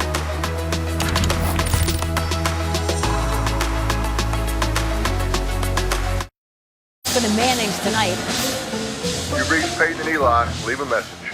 Hey guys, John Mann here, and I love to do the telecast. You guys, we could diagram Peyton's head. Boom! Watch Peyton and Eli. You'll never know who dropped by. Wow! Been a big hit. Phil Mickelson was grilling him. The Hasselcast. We get Matthew in there. Is that what they're going to call that now? That's it. It is now. You've named it. We've branded it, as we like to say. It's a done deal. I'd watch that. Would you? No question about it. I don't know if Matthew could handle the questions Phil Mickelson was Sinkfield on a breakout. Now cuts back inside. Across the 50-yard line. Dragged down at the 40. So there's the answer that they've been looking for all day. This goes 45 yards on the return. Well, and they needed something to spark them because Jeff Hafley was looking for some fight out of his football team, and the defense did not give it to him on that first drive. They are able to get some good field position, which has been a bit of an issue for BC throughout this game. To finally, start a drive in plus territory. FSU just coming off an impressive 7-play, 75-yard into the end zone drive that went 237. Garwo in motion on the fake. Dracovic slams on the brakes, keeps the football. Here Thomas all over him. He's going to lose a yard on that carry. And once again, it's great effort by Keir Thomas. Dracovic looks like he maybe is going to be able to climb up and scramble, but it's Keir Thomas with great pursuit, basically relentless pursuit from the backside. And it was kind of interesting talking to Adam Fuller when we were asking about Jermaine Johnson, also talking about Keir Thomas and how valuable he's been for this defense. Senior out of Miami. Dracovic with time to throw this time, but it's incomplete, intended for Williams. Let's go down to Kelsey.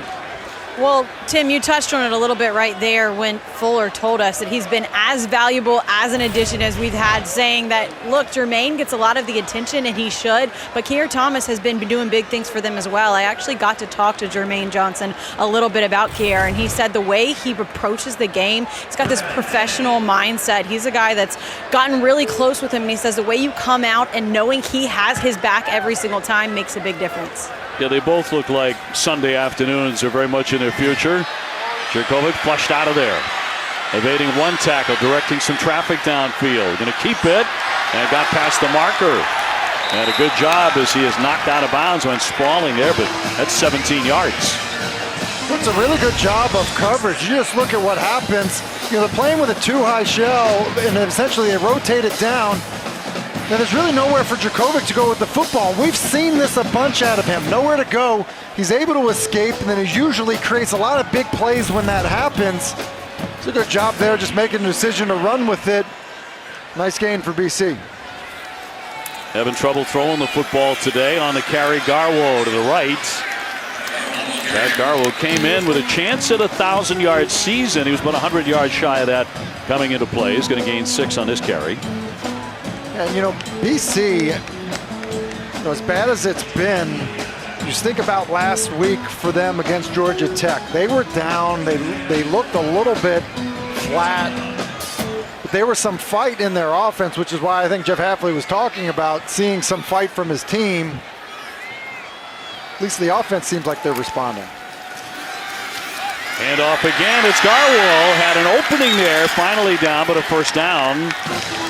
Thought for a moment he was going to break into the end zone. He picks up 10. Akeem Dent with the stop. And first and goal here for the Eagles. Yeah, and with a lot of football left, you know, Boston College doesn't need to change its identity offensively. It's going to stick with the run. And, you know, you can't be in a situation against this front, especially the way the first half went, of just dropping back every play. It's already been decided that, you know, BC really can't pass protect one-on-one. Garwo to the 5. Only 5'8", 215 pounds. Pennsylvania guy, and gets tough yards. Picked up 3 there. You know, BC likes his vision, his power, but also his balance. You know, he kind of runs through plenty of contact, but has great balance. Second and goal for Boston College. Trying to get back in this game. Garwo bouncing outside and gets a little bit closer. And he has been the man on this drive. Jarvis Brownlee with a tackle with 9:16 to go in the third. Yeah, and what BC is trying to do with their run game is come down and block the edge players to force the corners for Florida State to replace, meaning become the new force players and make the tackle. It's Brownlee a couple times on this drive. On the 2-yard line, Garwo, and he's just going to... Down goes the quarterback. An outstanding stop there by FSU all over Jurkovic. That was Keir Thomas again. Yeah, I mean, basically, Jermaine Johnson said, look, I got the first half. Keir Thomas, you get the second half in terms of being disruptive. And Jurkovic, I think, just makes the wrong decision on his own read. Rather than giving the ball to Garwo as Keir Thomas came up the field, he decided to keep it, and Keir Thomas there to make the play. Thomas is just having a huge afternoon. So 4th and goal.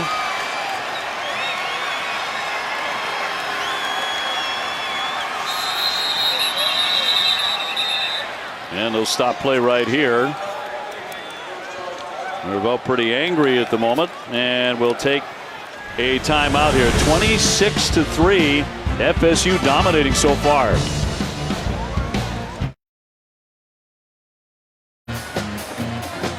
Mike Norvell very happy with the score, but not that last incident on the field. I was furious. I mean, look at him at the top of the screen, and then he goes and lets some of his defensive players have it. Talking about the substitution, and here's why.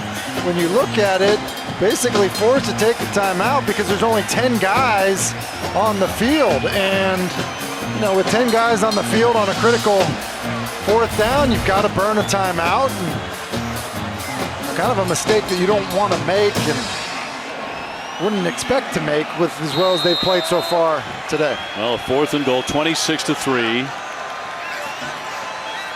And a long drive here for Boston College. FSU trying to make another stop. Jurkovic in a handoff this time and got down and into the end zone for the touchdown.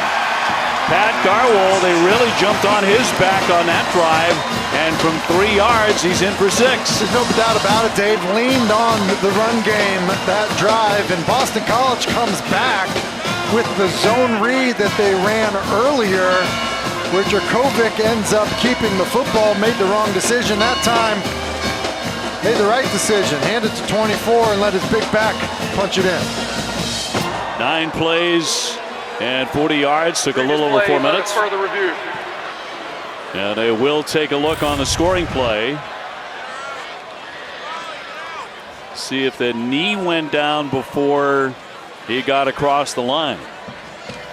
And his knee is definitely down shy of the goal line. Looks like right there, and it's kind of hard to see where that elbow is with the football. I think another great shot right down the goal line. We had one earlier. Our guy Torian with the handheld camera helped us out on the safety, which actually overturned the call on the field. That's the key. The shot was so good, and here ruling on the field is the touchdown. And I just don't know, with bodies around there and where his knee comes down, if there's enough evidence to reverse that call. We give you another look as Garwo dives ahead, and that's so hard to tell there. Yeah, and his knee's down shy. Obviously the ball's out in front of his knee in his left arm, which, from this angle here, when you see his knee go down, it's still so hard to tell where it is, but I will say it is a great shot. I will say, I just don't know that there's enough to see where that football is when his knee is down to overturn it. That call on 4th and goal, so obviously a giant call in the game. And they continue to look on the field. The ruling is a touchdown for Pat Garwo, his 7th of the season. Michael Webster, our replay official. What's interesting, with as long as this is taken,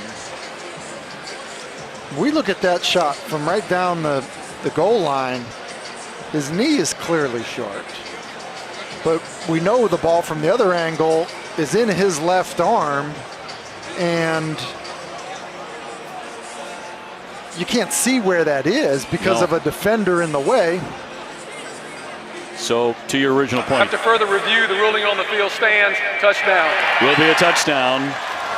Just not enough evidence to overturn that. No, not enough to overturn it. And a huge play for BC, because now, if the kick ends up being good, it's just a 2-score game. Obviously with touchdowns and 2-point conversions, which, the word of the day seemed to be, when we talk to BC, hope. With their quarterback back, at least you have some hope. Litton connects on the point after. That drive set up by a 45-yard kickoff return. And Garwo into the end zone. So here's the play where he kept it. Jurkovic, and that backfired. Yeah, and so it's a zone read, and they're reading Keir Thomas right there. If he comes up the field at all, you're going to give the ball to the back. And Thomas does a great job of reading it, and so they just come right back to it. He's like, all right, he came up the field, give it to him, and it doesn't have to be perfect. A lot of times, Dave, people talk about quarterbacks reading the defense. Well, it doesn't just apply to the passing game, especially now with so many quarterbacks part of the run game with zone reads. That's a read as well. You're reading that defensive end, need to make the right decision in the run game. First time Jurkovic did not, second time he did. Gets BC back on the board. Danny Longman laying into this one. And Corbin to bring it. Oh, he got popped at the 20-yard line. And that was the end of that return. And a pretty serious stick there.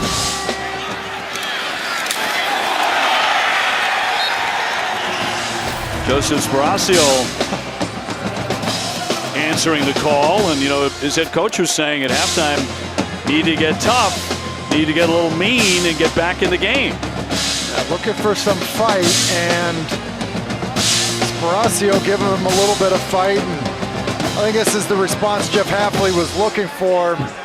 But as we talked about Florida State defensively dominating BC, offensively BC really has not had an answer for Jordan Travis. They'll run it here, make it a spin move to pick up a couple extra yards. Brendan Barlow with the stop, and a 7-yard gain. Let's go down to Kelsey. Well, guys, exactly what you're saying right there about keeping that spark alive, and the energy is what I'm hearing on the sidelines. Vinny DePalma, one of their vocal leaders, said this is no time to feel sorry for ourselves. We can't have bad body language. We've got to go out there and make plays. Coach is really preaching, tackling, and having confidence. Quarterback will keep again. And Travis dragged at the 40 by Graham Mobley, but that's a first down. He scampers for 12. The athleticism out of Jordan Travis is really impressive. Really bad snap. And look at this. Like, no big deal. One hand, I got this, and then do a good job of executing the read off of it, which was either give the ball to Corbin or keep it. He kept it. Nice play. Coming off 62 yards rushing against Miami. And staying on the ground again. Travis, the West Palm Beach native, rushed for over 100 yards in back-to-back games this season. 113 yards against Syracuse and then 121 against North Carolina. Being down on the field prior to the game and seeing him up close. He's a big, strong kid. I mean, I just, looked bigger than I thought he was, which is, when you add in the, how he's run the football, been a part of it, and the backs, obviously, we've seen what Corbin has done, been good as well. Travis dumps it off short, and a completed pass out of the backfield, and once again, it's going to be Trayshawn Ward with the catch, gaining 4. Brandon Barlow reads the screen, sees it, looks like he's there ready to make the play, but just retrace your step to the top of the screen. 44, Barlow's going to see it and turn and go to Corbin, but just can't get there fast enough. And then you see Corbin, who does a good job of getting up the field as soon as he catches that football. Key call here, 3rd down and 4 for the Seminoles. And the sophomore quarterback trying to move those sticks again. And that's going to be complete here on the near sideline, complete to Parchment. And that will move them again, the 14-yard pickup. Yeah, it's just a simple little out route at the bottom of their screen versus off coverage. And Florida State's done that a few times today, where you get off coverage, they'll roll Travis to the receiver, and it's pretty easy pitch and catch for Jordan Travis and Parchment. Empty backfield. On 1st down at the 40. Trying to get out of that pocket. He's still alive. Zips the pass incomplete. On a short toss to Ward, but could not connect. One of the things about Jordan Travis that I feel like has really shown itself, and I think there's been growth throughout the season, is how good he is pre-snap. And the coaches referenced it, and we had a chance to talk to him this week. A lot of times he uses that fake clap and then the clap to initiate the snap, but looking at the defense and then getting this offense into the right play. He'll throw the football again and did not get anywhere near 1st down there. It was Douglas with the catch for 6. So once again facing a 3rd and 4.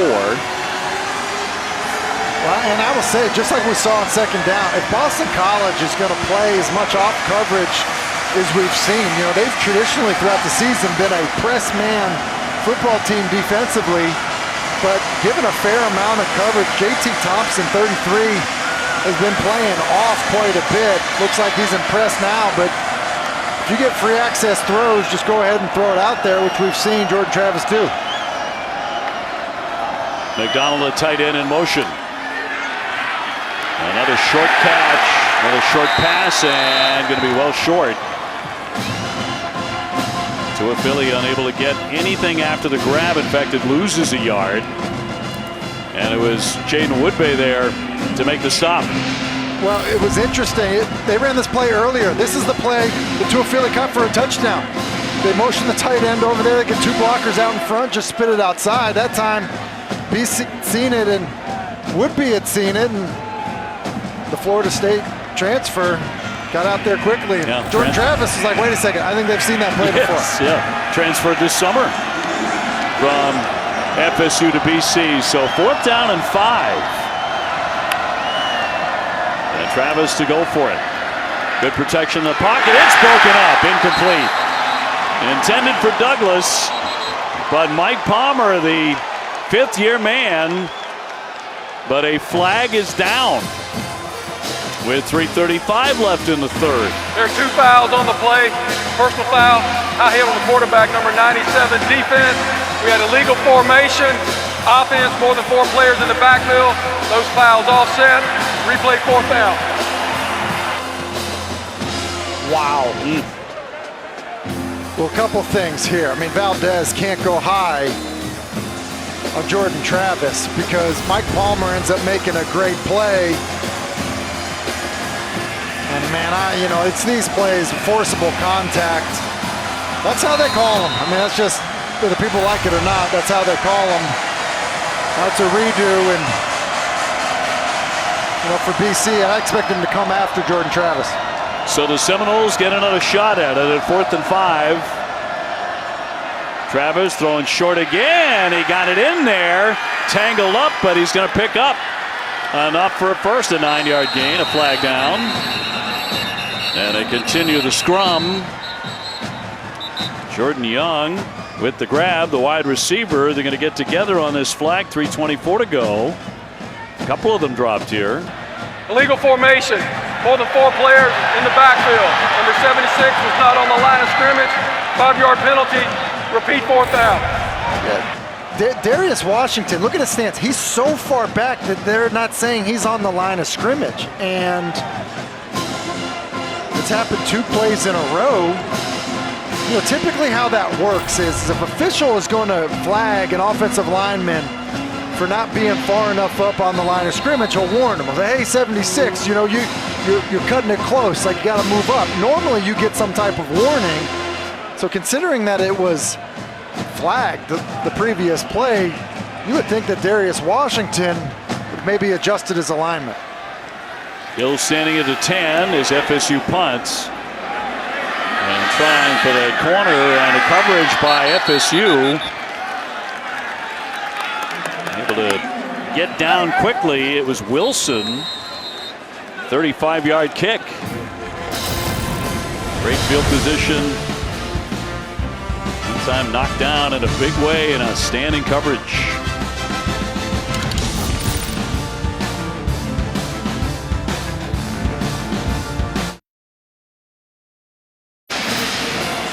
You see the struggle that it's been for Phil Dracovic. I mean, just 5 of 12 for 34 yards in the first half. Nothing going in the second half. And Zay Flowers, their big play receiver, just 1 target. Dave, you got to feel like that's something that's got to change. And even if you don't have time to get the ball down the field to Zay Flowers, you got to find other ways to get to him. But the story's been pressure. And they had Flowers down the middle, and Keir Thomas was able to get to Dracovic before he was able to get it off. But I almost wonder if Frank Signetti, with maybe some of those touch passes, fly sweeps, something to get the talented number 4 more involved. Quarterback's going to hang on to it again and drag down in the backfield. Nowhere for Dracovic to go. DJ Lundy taking him down, a loss of 2. And you see the speed of Lundy. I mean, we know Dracovic eats up a lot of ground once he gets rolling, and Lundy does a good job of racing him to the perimeter to get him down. You mentioned speed. The defensive speed of FSU is striking. Yeah, I think you're right. You know, just watching it, see the way they go, especially the way they rush the passer, the way they pursue. It's been impressive. Jurkovic back into the end zone. And that time Flowers covered too much. And that's going to be a number of flags dropped. Brendan Gant, strong safety all over him. Pass interference. Defense, number 5. Automatic first down at the spot of the foul. First down and a little bit gimpy, Flowers. Yeah, Flowers is running a shallow cross, and there's another shallow cross coming his direction. They're trying to get a little bit of a rub. They don't get it. Gant just grabs him early, and you know, at the end of this, looks like he got kneed in the calf or something. Kind of hobbles off. Gallo tried to cut back inside, but they are there to say hello. Kalen Deloach, who's had another big game. And Flowers trying to work out the pain, that calf that took a hit. Yeah, and that'd be a huge, I mean, look, if BC wants to mount something to come back, he's their big play guy. They're going to need him back out there. Yes. If they have a shot. 40 catches coming in. Been shut down today. Jurkovic, short, another flag as he hit Gill, but a flag dropped, 5-yard pickup. And McClellan with the tackle. 1:05 to go here in the third quarter. Personal foul, illegal hands to the face. Number 91, defense. 15-yard penalty from the end of the run. Automatic first down. That's Cooper. And you know, when you think about what's happened today, you know, BC's biggest plays have kind of come on penalties from Florida State defensively, and you know, the illegal hands to the face by Cooper aiding this drive for BC. You see the right side of the screen, 91, you know, on Zion Johnson, just kind of pushing his helmet between his face mask and his helmet. You know, Florida State penalized for the 10th time, Tim. 4 of those for first downs. So those penalties really kept Boston College alive. Jurkovic with time, and it's broken up. Florida State busts up the play. Akeem Dent to slap it. Well, Dave, you just mentioned the speed showing up for Florida State defensively. That's a great example of it, as Akeem Dent is chasing, you know, a route, an over route. Those are hard to run down. Now, the ball's thrown a little bit behind Jelani Galloway, but it's Akeem Dent with great closing speed to get his hand in there to knock it away. Brings up 2nd and 10. Flowers back in and complete to Flowers. Evades one, evades another, cuts outside.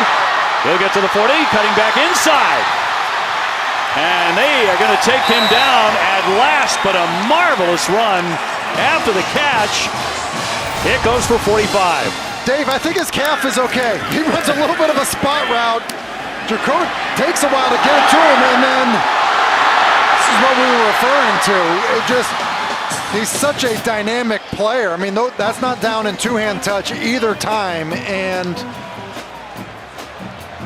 he's a really special player. Frank Signetti has told us in the past that he wants to get, you know, at least 2 touches a game to Zay Flowers. You can see why. They needed that life. 38 yards after the catch for Flowers. Our Subway game refresh. Boston College hanging in there. The drive started on their own 4-yard line. But, you know, you just look at what's happened this half. I mean, just a big return. They were able to punch it in on 4th down. And then Zay Flowers, after he looked like he maybe was going to be hobbled, looked anything but hobbled on that 38-yard pickup. And now BC in a 2-score game just outside the red zone, and Phil Jurkovic starting to get in a little bit more of a rhythm than he was in the first half. And flag immediately. Prior to the snap, false start. Number 16, offense. 5-yard penalty. Still first down. Please reset the clock to 15 minutes. It's on the tight end, Luchetti. Jeff Hafley's like, really, guys? Like, right now, well, BC can't afford to get off schedule because of their inability to pass protect. And so penalties like that are never good, but they hurt more in certain situations. And when you are having a hard time with pass rushers, that would be one of those situations. Very experienced offensive line with 3 grads. First down and 15. He's going to fire that one, broken up by Florida State. They do have a man down. Zay Flowers, the intended receiver. Brownlee getting up. It's a good job of Brownlee at driving on the ball. Flowers probably could have come back to it a little bit, but clearly for BC and Dracovic, the challenge is that ball kind of lost a little bit of energy as it was getting there. And again, it's Keir Thomas, he's just kind of pushing Tyler Vrabel back into the quarterback's lap. 2nd and 15. Time to throw it and overthrew it. He wanted Jaden Williams, nowhere near. 3rd and 15 coming up for BC. You just can tell, and I said it earlier, that hits on the quarterback are cumulative. And typically what happens when you are having a hard time protecting the quarterback, the coach will say, hey, look, we can't hold it back there. The ball's got to come out on time.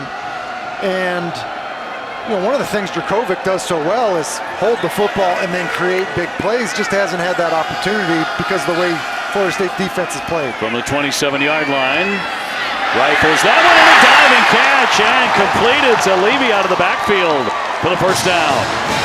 Big play for the Eagles, 17 yards. Big play and a great call. Basically get the back coming out, run a post. Our post out of the backfield.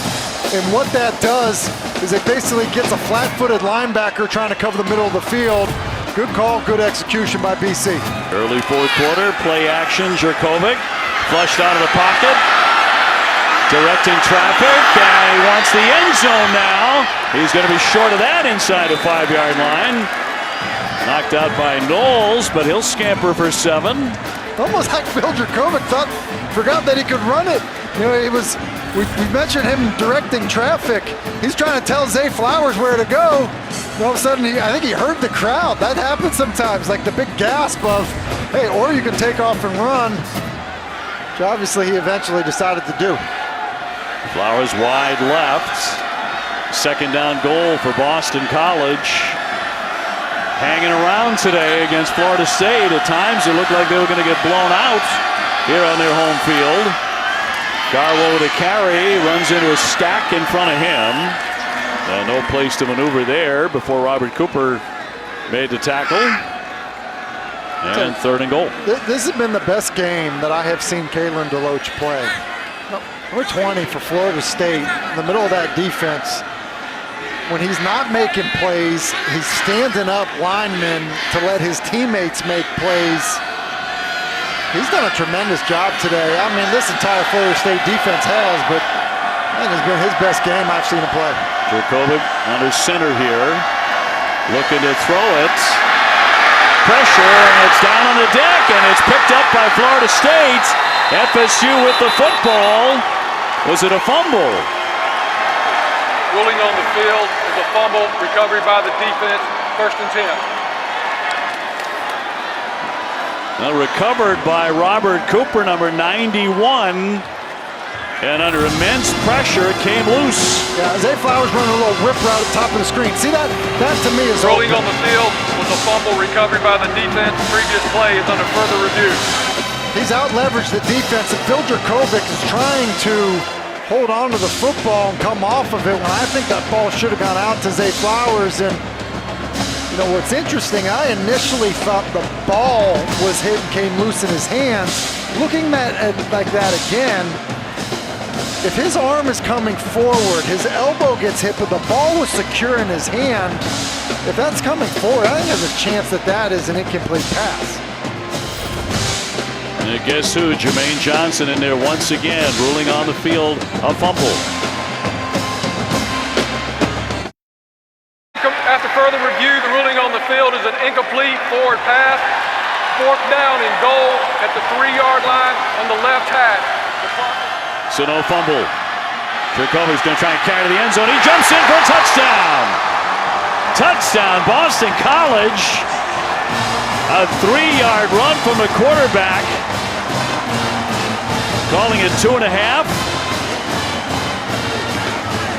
And that makes it 26-16. Boston College got to go for two here. You do. What a turn of events. You think about it. I mean, really, by the narrowest margin, that ball is ruled incomplete because it's secure in Drakovic's hands as it's going forward. And then another opportunity. They basically run quarterback sweep and now need to go for two to make it a one-score game.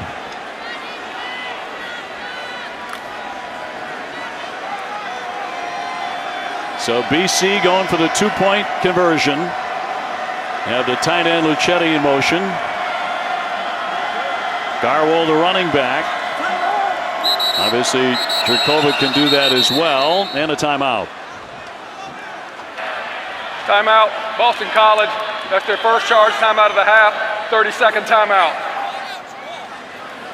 12:57 remaining in this one.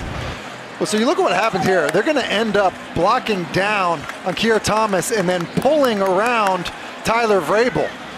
So they essentially get quarterback sweep, get the perimeter, get big guys blocking little guys out in space, and then great effort by Drakovic to sell out to get into the end zone. And, you know, and Hafley didn't like the look he had for the two-point play.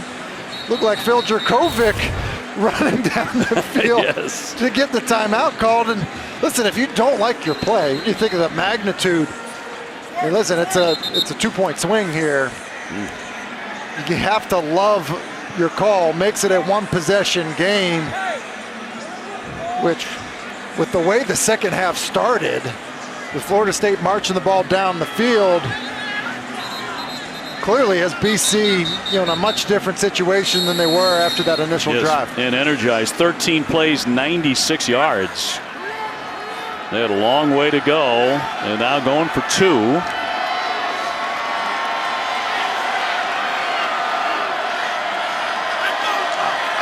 And they finally got Flowers involved. Drakovic back to throw, and going to be broken up and incomplete, so cannot convert. Going for two there. He wanted the tight end, Luchetti, but Akeem Dent was there. Yeah, and the problem is Cooper now getting pressure, and so as he's trying to get the ball to the corner, he's just under pressure one more time. Can't follow through on the throw, and so rather than the throw going to the back pylon, and he gets hit again. And look, that was pretty much catch, drop, throw.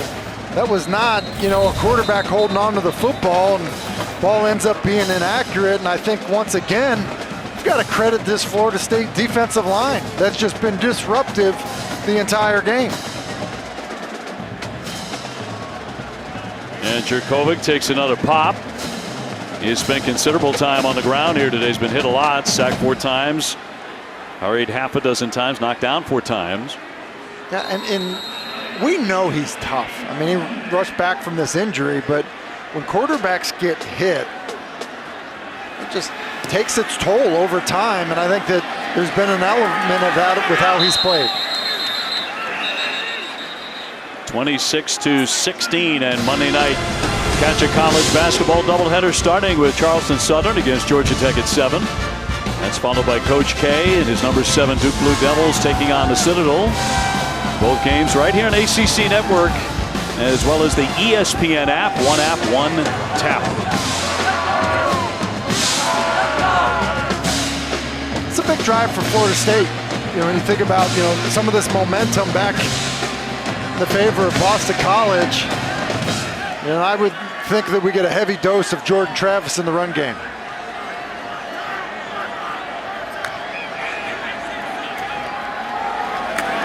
Frank's going to hand off here. It's Corbin. Can't get loose. Quick response by BC and Chris Banks. But almost a turnover created because of the penetration at that mesh point of the handoff, Dave. And Florida State almost fortunate that there wasn't a mishap in the backfield. 2nd and 9. Florida State with the football, 4-6 at the moment. Try and draw even inside the ACC. With a victory, they'll be 4-4 in conference play.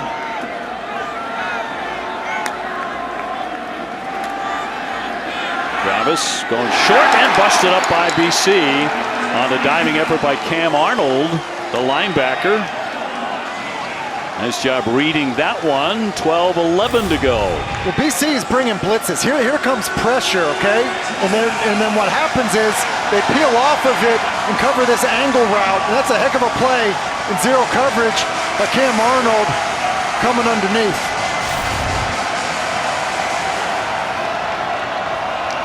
Third down 9. Trayshawn Ward into the running back. Travis holds his ground and throws it incomplete. Another one broken up.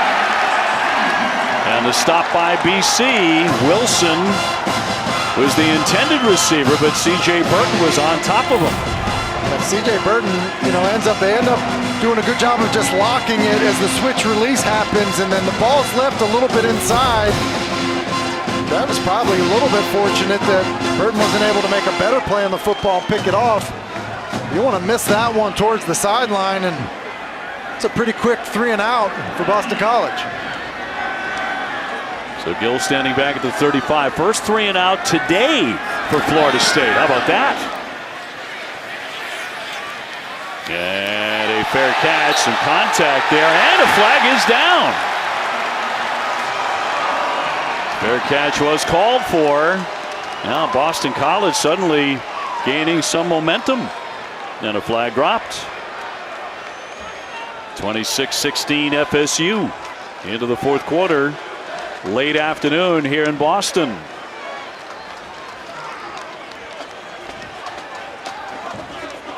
And you think Boston College has had a few drives today where it started inside the 5-yard line.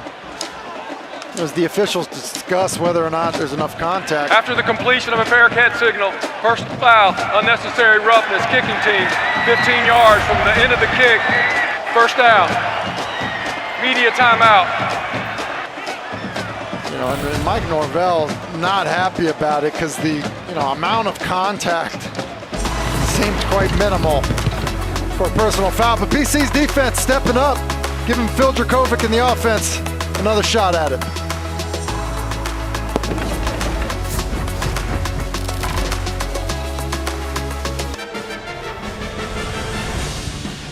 ACC Network College Football is presented by the Eat Fresh Refresh at Subway. Great day at halftime for the Hasselbeck family. There's Matt, or Matthew as you call him. That's right. Your mom and dad. Of course, your dad, an NFL guy as well. Great family legacy. Jerkovic on the move across the 50. Slipped a little bit as he cut inside. And a stop by Brownlee, a 3-yard gain. Elizabeth, I think a little overboard getting the kids the T-shirts on there, but really fun. Good to see Pat Kraft, athletic director of Boston College, thankful for the BC Varsity Club, and Derek Knight and all those guys put a lot of work into it. Great time for my family. I say great job, Elizabeth. That's the way you do that. A spinning move on a nice carry by Alex Sinkfield. When he's gotten an opportunity today, he's played very well. He's played really well, and the run game has come to life a few times for Boston College, and there's still plenty of time to again not change who you are offensively. 11 minutes left in a 10-point game. BC continuing to kind of pound the football, still okay. Pat Garwo returning as the back here for the Eagles. And to me, I'm going zone read here because it's been so hard to block the defensive ends. Just read them. Garwo takes it, finds an opening, and picks up a first down. Kevin Knowles will stop him, but up before he gains 6 and moves the sticks. And that's exactly what that was. It was a timeout, injured Florida State player. That's DJ Lundy, middle linebacker, is down. We will have to take the break. Media timeout. 39 remaining, 26-16 FSU.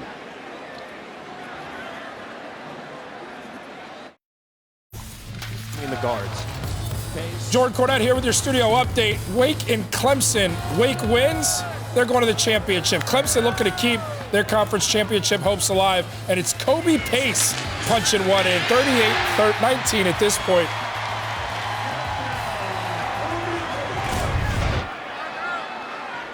Man, that offense has come alive for the Clemson Tigers at the right time. I mean, in the wrong time for Wake Forest. Well, Boston College on the drive here. First down and 10 for Jurkovec. Wants a big strike here. Has a receiver into the end zone. Flowers. And a touchdown.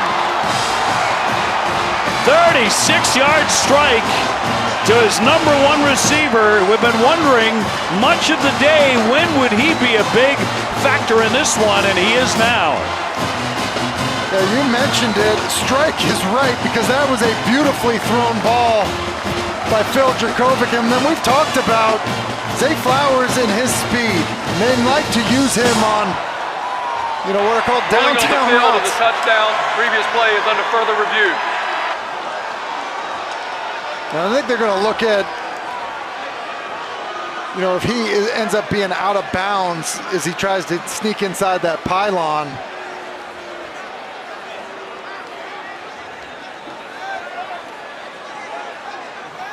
Zay Flowers for the 5th time this season, if it holds up. Here's the look.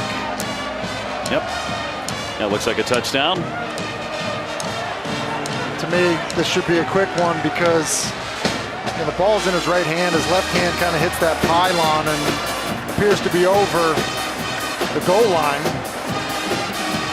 I think, Zay Flowers kind of had an interesting season, because without Phil Jurkovec in the lineup, I think it was a bit of a struggle for him. There were times that he was getting open and was not getting the football. After further review, the ruling on the field stands. Touchdown.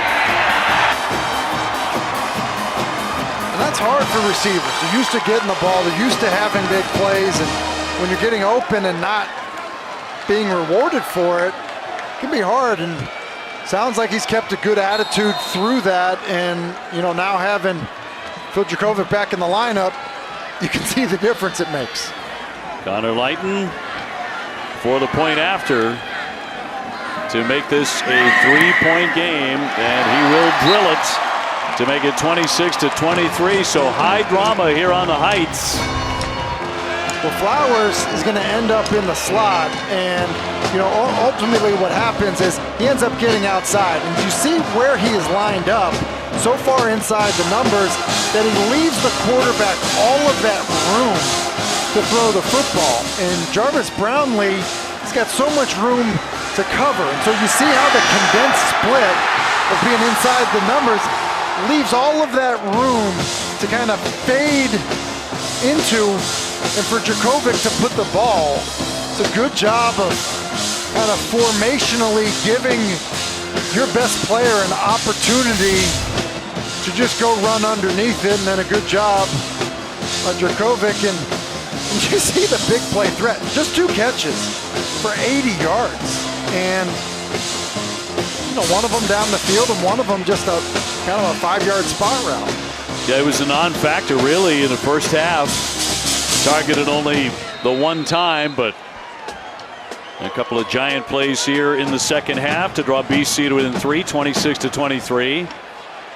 As they kick off. And a fair catch. Just yesterday, Kelsey Riggs caught up with Zay Flowers.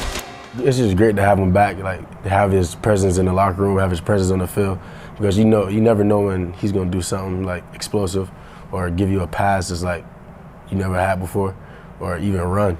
You seen that he got faster. He ran for 3 touchdowns last game, but it's great to have him back. I would say it's definitely good to have him back, guys. Before the offense took the field, Zay Flowers skipped all the way over to Phil Jurkovec, looked him straight in the eyes. They shook hands. They didn't say anything, just looked at each other like, this is it, this is the moment. You saw how they just responded, and also the defense coming out and responding on the other end as well. But Zay talked a lot about the confidence that he has with Phil Jurkovec back, and they were throwing each other a lot of compliments rather. Zay talking about, hey, I'm one of the fast guys on this team, but you should see what Phil's doing. Phil really put in a lot of work to work on his legs during that time that he was out, guys. It is paying off between those two. At Boston College with touchdowns on their last 3 drives. Travis trying to answer now, and he'll fire that one complete. Low one to Douglas, but going to pick up a first down.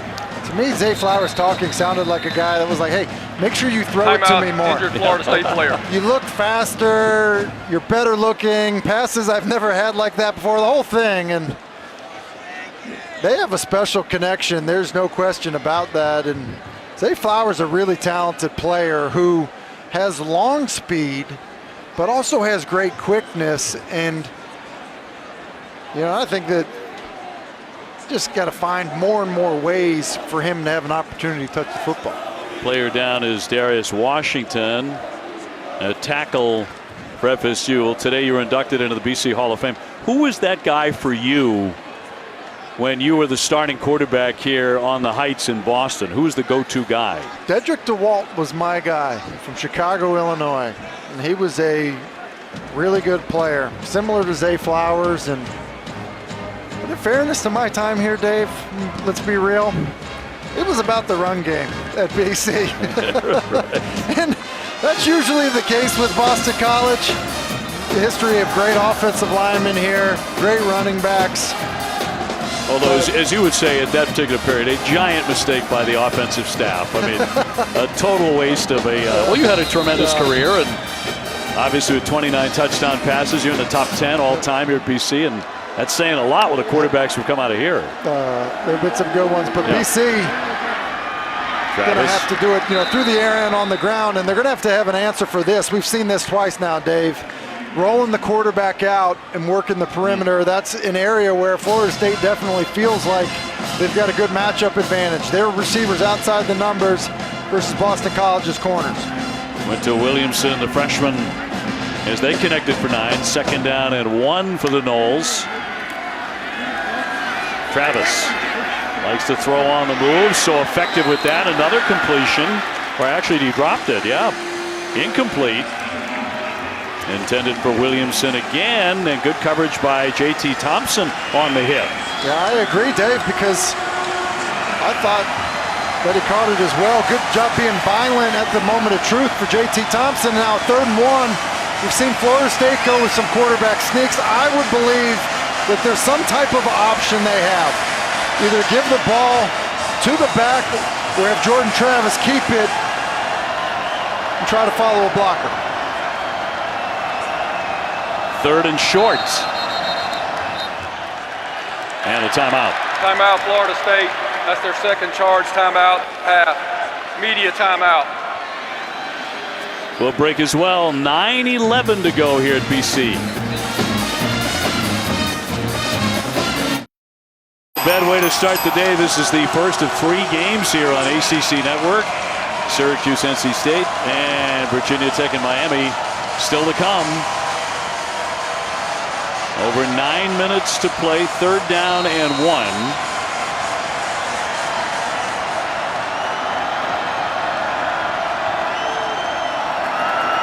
Travis handing off for Corbin. Couldn't bounce outside. He's denied. He is denied a 1st down. Vinny DePalmo's had a big one. Brings up 4th down and 1. And it's a nice play by Mike Palmer, and almost think that Florida State, would have run some type of option play. Instead, they kind of just get, under center and decide to run right at him. And for Florida State, I did not think that I liked the decision to go for it here. You have the opportunity to play field position, pin Boston College back. Well, the crowd, the most alive it has been all day. And diving ahead. Did they get it off in time? I mean, the clock was winding down. Prior to the snap, delay of game, offense, 5-yard penalty. Did not get it off. Boy, they have made mistakes that have really cost them today. In pre-snap penalties, I thought that they were basically in a situation where they were going to try to get BC to jump off sides. Think about maybe not snapping the football, but they were trying to sneak it and get the 1st down. And I've got to be honest, you see the play clock down at the bottom, and it's at 0 for a little bit before that ball is snapped. And I actually think this helps Florida State. I think the right decision was to punt the football, try to pin Boston College, give them a long field. And Mono, and a fair catch by Gillett around the 10-yard line. That's where the drive will begin now for the Eagles, a 47-yard kick. And now Phil Jurkovec, who came back a couple of weeks ago. Many, including Phil Jurkovec, were none too sure he would return this year from a broken bone in the wrist. He's been much better in the second half, Tim. Been much better because they found big plays. That being said, he's still only completed half of his passes. And for Florida State, if you think about the thing that has really hurt them, it's been penalties that have aided drives. It's one of the reasons I felt like punting the football is the right move is, hey, play good defense, don't hurt yourself. You got a good chance to get the ball back. Exactly 8 minutes to go in this one. They'll stay on the ground, and Garwo, not a lot of room to maneuver, picks up one. Keir Thomas has had a brilliant day for FSU with the stop. Yeah, he's had a brilliant day, and part of what's happened, the ends for Florida State have won against the tackles. But the other thing that's happened is when Boston College has tried to block Keir Thomas and Jermaine Johnson with tight ends, it just hasn't worked. Second down. He steps up, gets it off to Flowers. They're going to be so entertaining to watch. They're going to collar him out as he is spun out by Deloach, but he picks up 12. Yeah, simple shallow cross by Zay Flowers, and Deloach, who I mentioned earlier, has been having a great day. He just can't run with Flowers. That's not a great matchup, but a good job of getting him down. It did look like he had more shoulder than nameplate there, which is why that would not be a horse collar tackle. First and 10. On the ground again. And a carry by Garwo, stopped by Deloach. And Deloach is like, hey, look, let me make those plays where you're running the football. I'm a linebacker, let me remind you.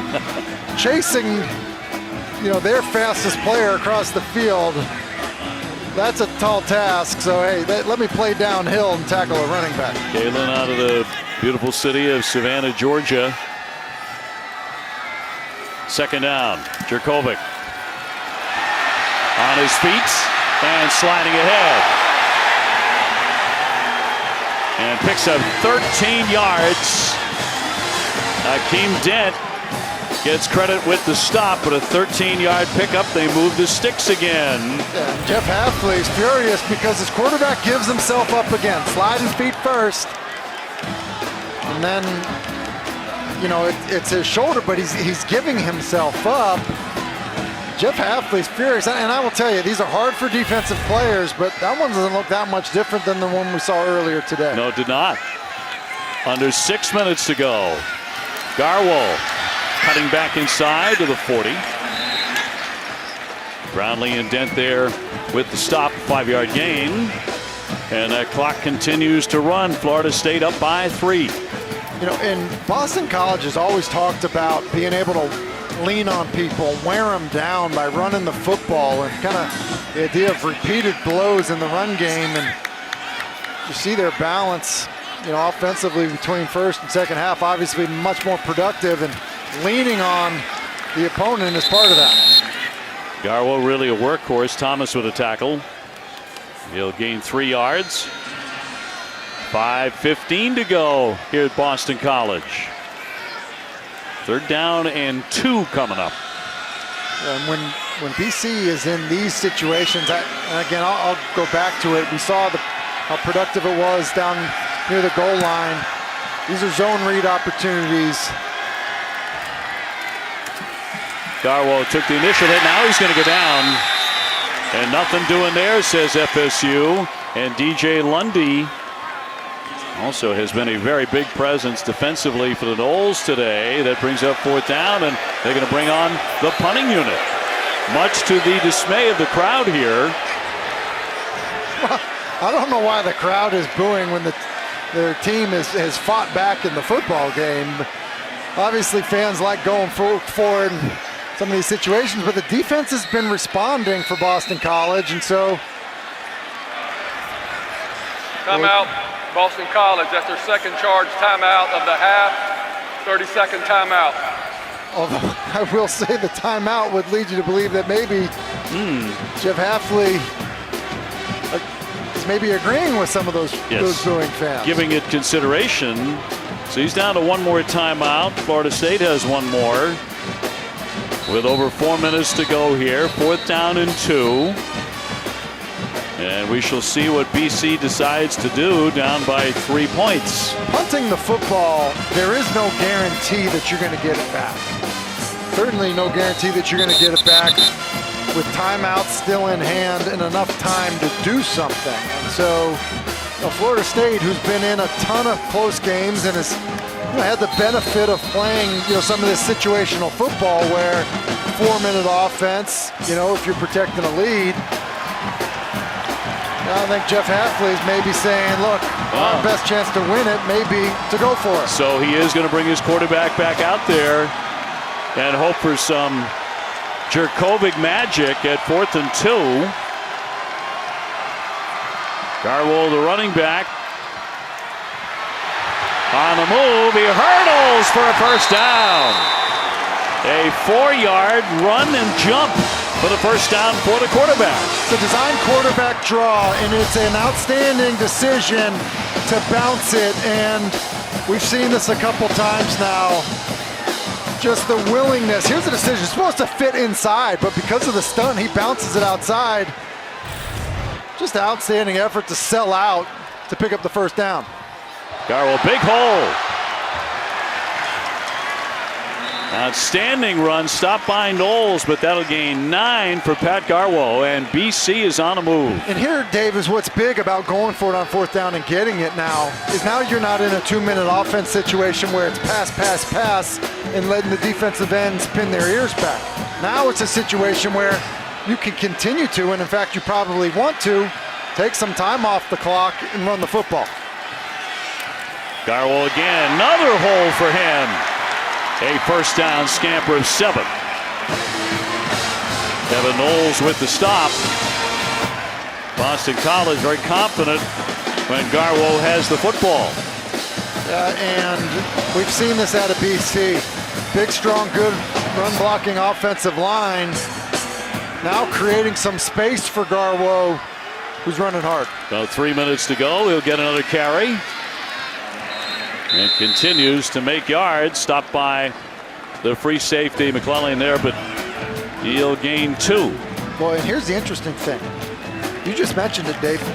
McClellan making the tackle, the free safety for 2 yards. So what does that tell you? The safeties are coming up in run support. So the next thing off of this is hard play action shot down the field. Garwo again, this time they stack him up. Nothing doing on that play. Thanks to Malcolm Ray, and Jarvis Brownlee came up from the corner and dumps him for a 2-yard loss. So 3rd down approaching. And basically field goal range is right about the yard to gain for a first down. And so for Boston College here, at 3rd and 10, this is 2-down territory. Lighten, the kicker, has hit one from 49. Jurkovec throws that one and incomplete. Intended for Gill, but short. So more good coverage by the FSU defense. They're on top by 3 with 1:52 to go. And once again, it's pressure. Keir Thomas right in the face of Phil Jurkovec, not able to follow through, and that's why the ball kind of dies and is behind Gill because he's open. And I think if Jurkovec isn't under pressure from Keir Thomas, that he's going to get there, and now you have to go for it. 4th and 10. Under 2 minutes to play. Jurkovec to throw. Looking downfield, all sorts of time. Now he heaves it. He throws it up for grabs, and it's intercepted by Florida State.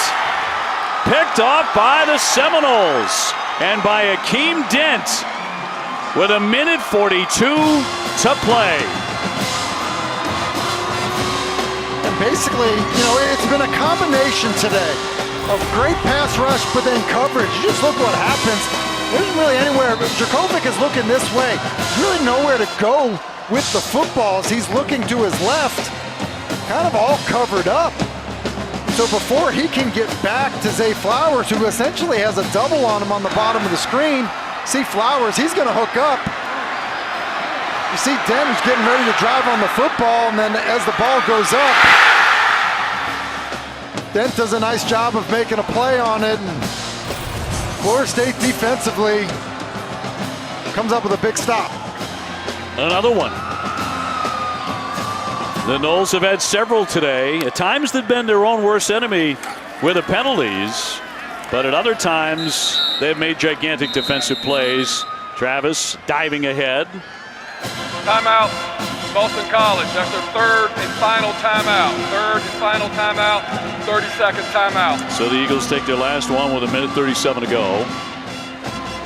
Only a couple of times today has Flowers been a big factor. Looked like for a moment he was going to help lead them to a come-from-behind victory today, but right now it's 26-23 FSU. Yeah, and then there's some frustration out of Flowers, looking like, hey, looking for an opportunity to have another chance to touch the ball. And, now for Boston College,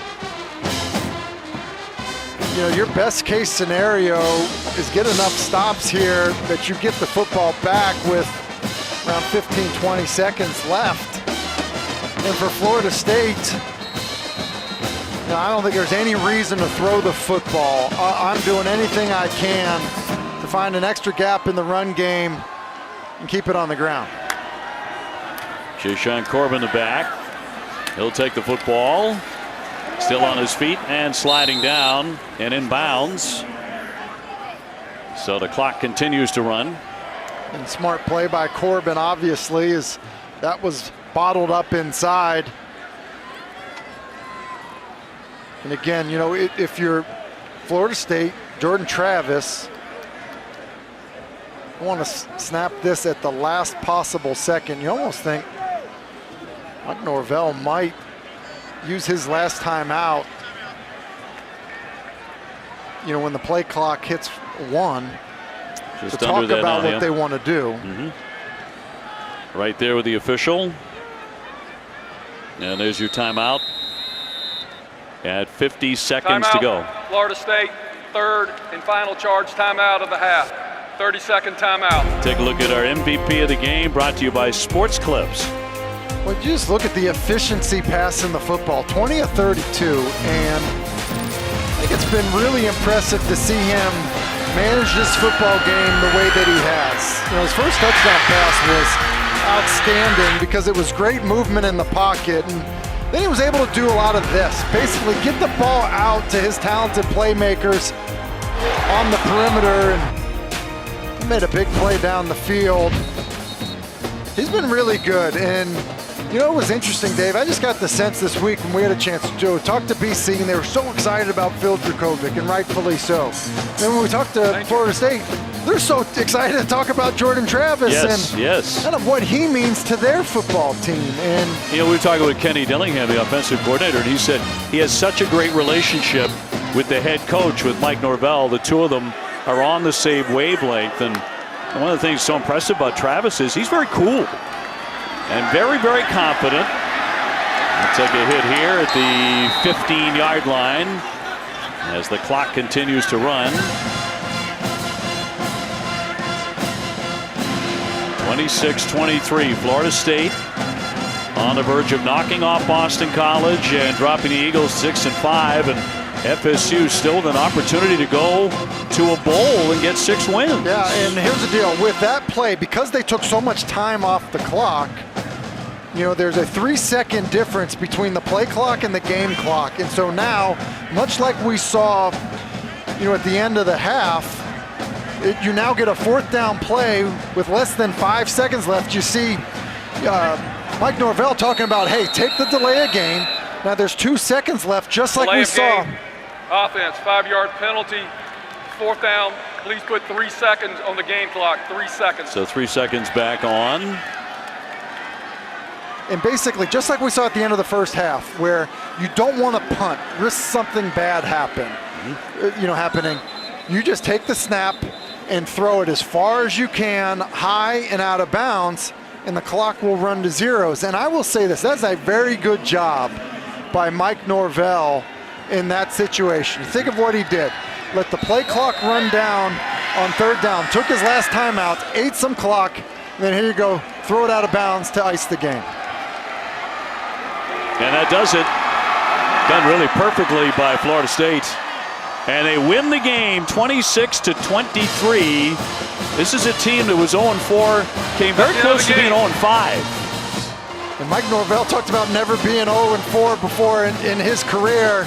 The way his team has fought through that has been impressive. And the other thing that'll be big for them, Dave, is you get the 6 wins and become bowl eligible, is he is trying to change the culture at Florida State and build them back. That would go a long way. Let's go down to Kelsey with Coach Norvell.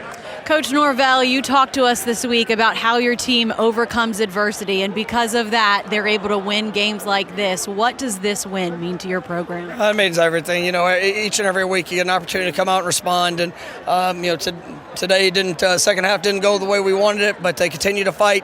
We got to stop when we needed it, and it found a way to be victorious. Coming on the road, unbelievable quarterback that we just went against. I mean, just what a competitor. A lot of respect for this Boston College team, but you know, our guys, they continue to fight, they continue to believe, and at the end of the day, we found a way to be victorious. You wanted to continue to build on the momentum that you guys had last week, and now still a chance to be bowl eligible with the win next week. What does it mean to you and this program to still have that opportunity? I mean, it's there's a standard here at Florida State, and we're working every single day with the way that we compete, the way that we work, the way that we believe in each other. You know, to put yourself in positions to get one more game, and you know, next week won't need any motivational speeches. We know what's ahead. We're excited about the opportunity, and if we get this one, we get to play one more. Congratulations. Thanks so much, and go Noles. Well, Jordan Travis was outstanding today. Travis at quarterback. But I'll tell you, that's one of the numbers that BC fans are going to see in their nightmares tonight. Keir Thomas and also number 11, Jermaine Johnson. Those guys and that defense, really terrific. They dominated the football game. We're the biggest difference, and that's a big win for Florida State. Tim, again, congratulations on your Hall of Fame honor. Now let's send it to Jordan and the guys. And more football to come here on the ACC Network.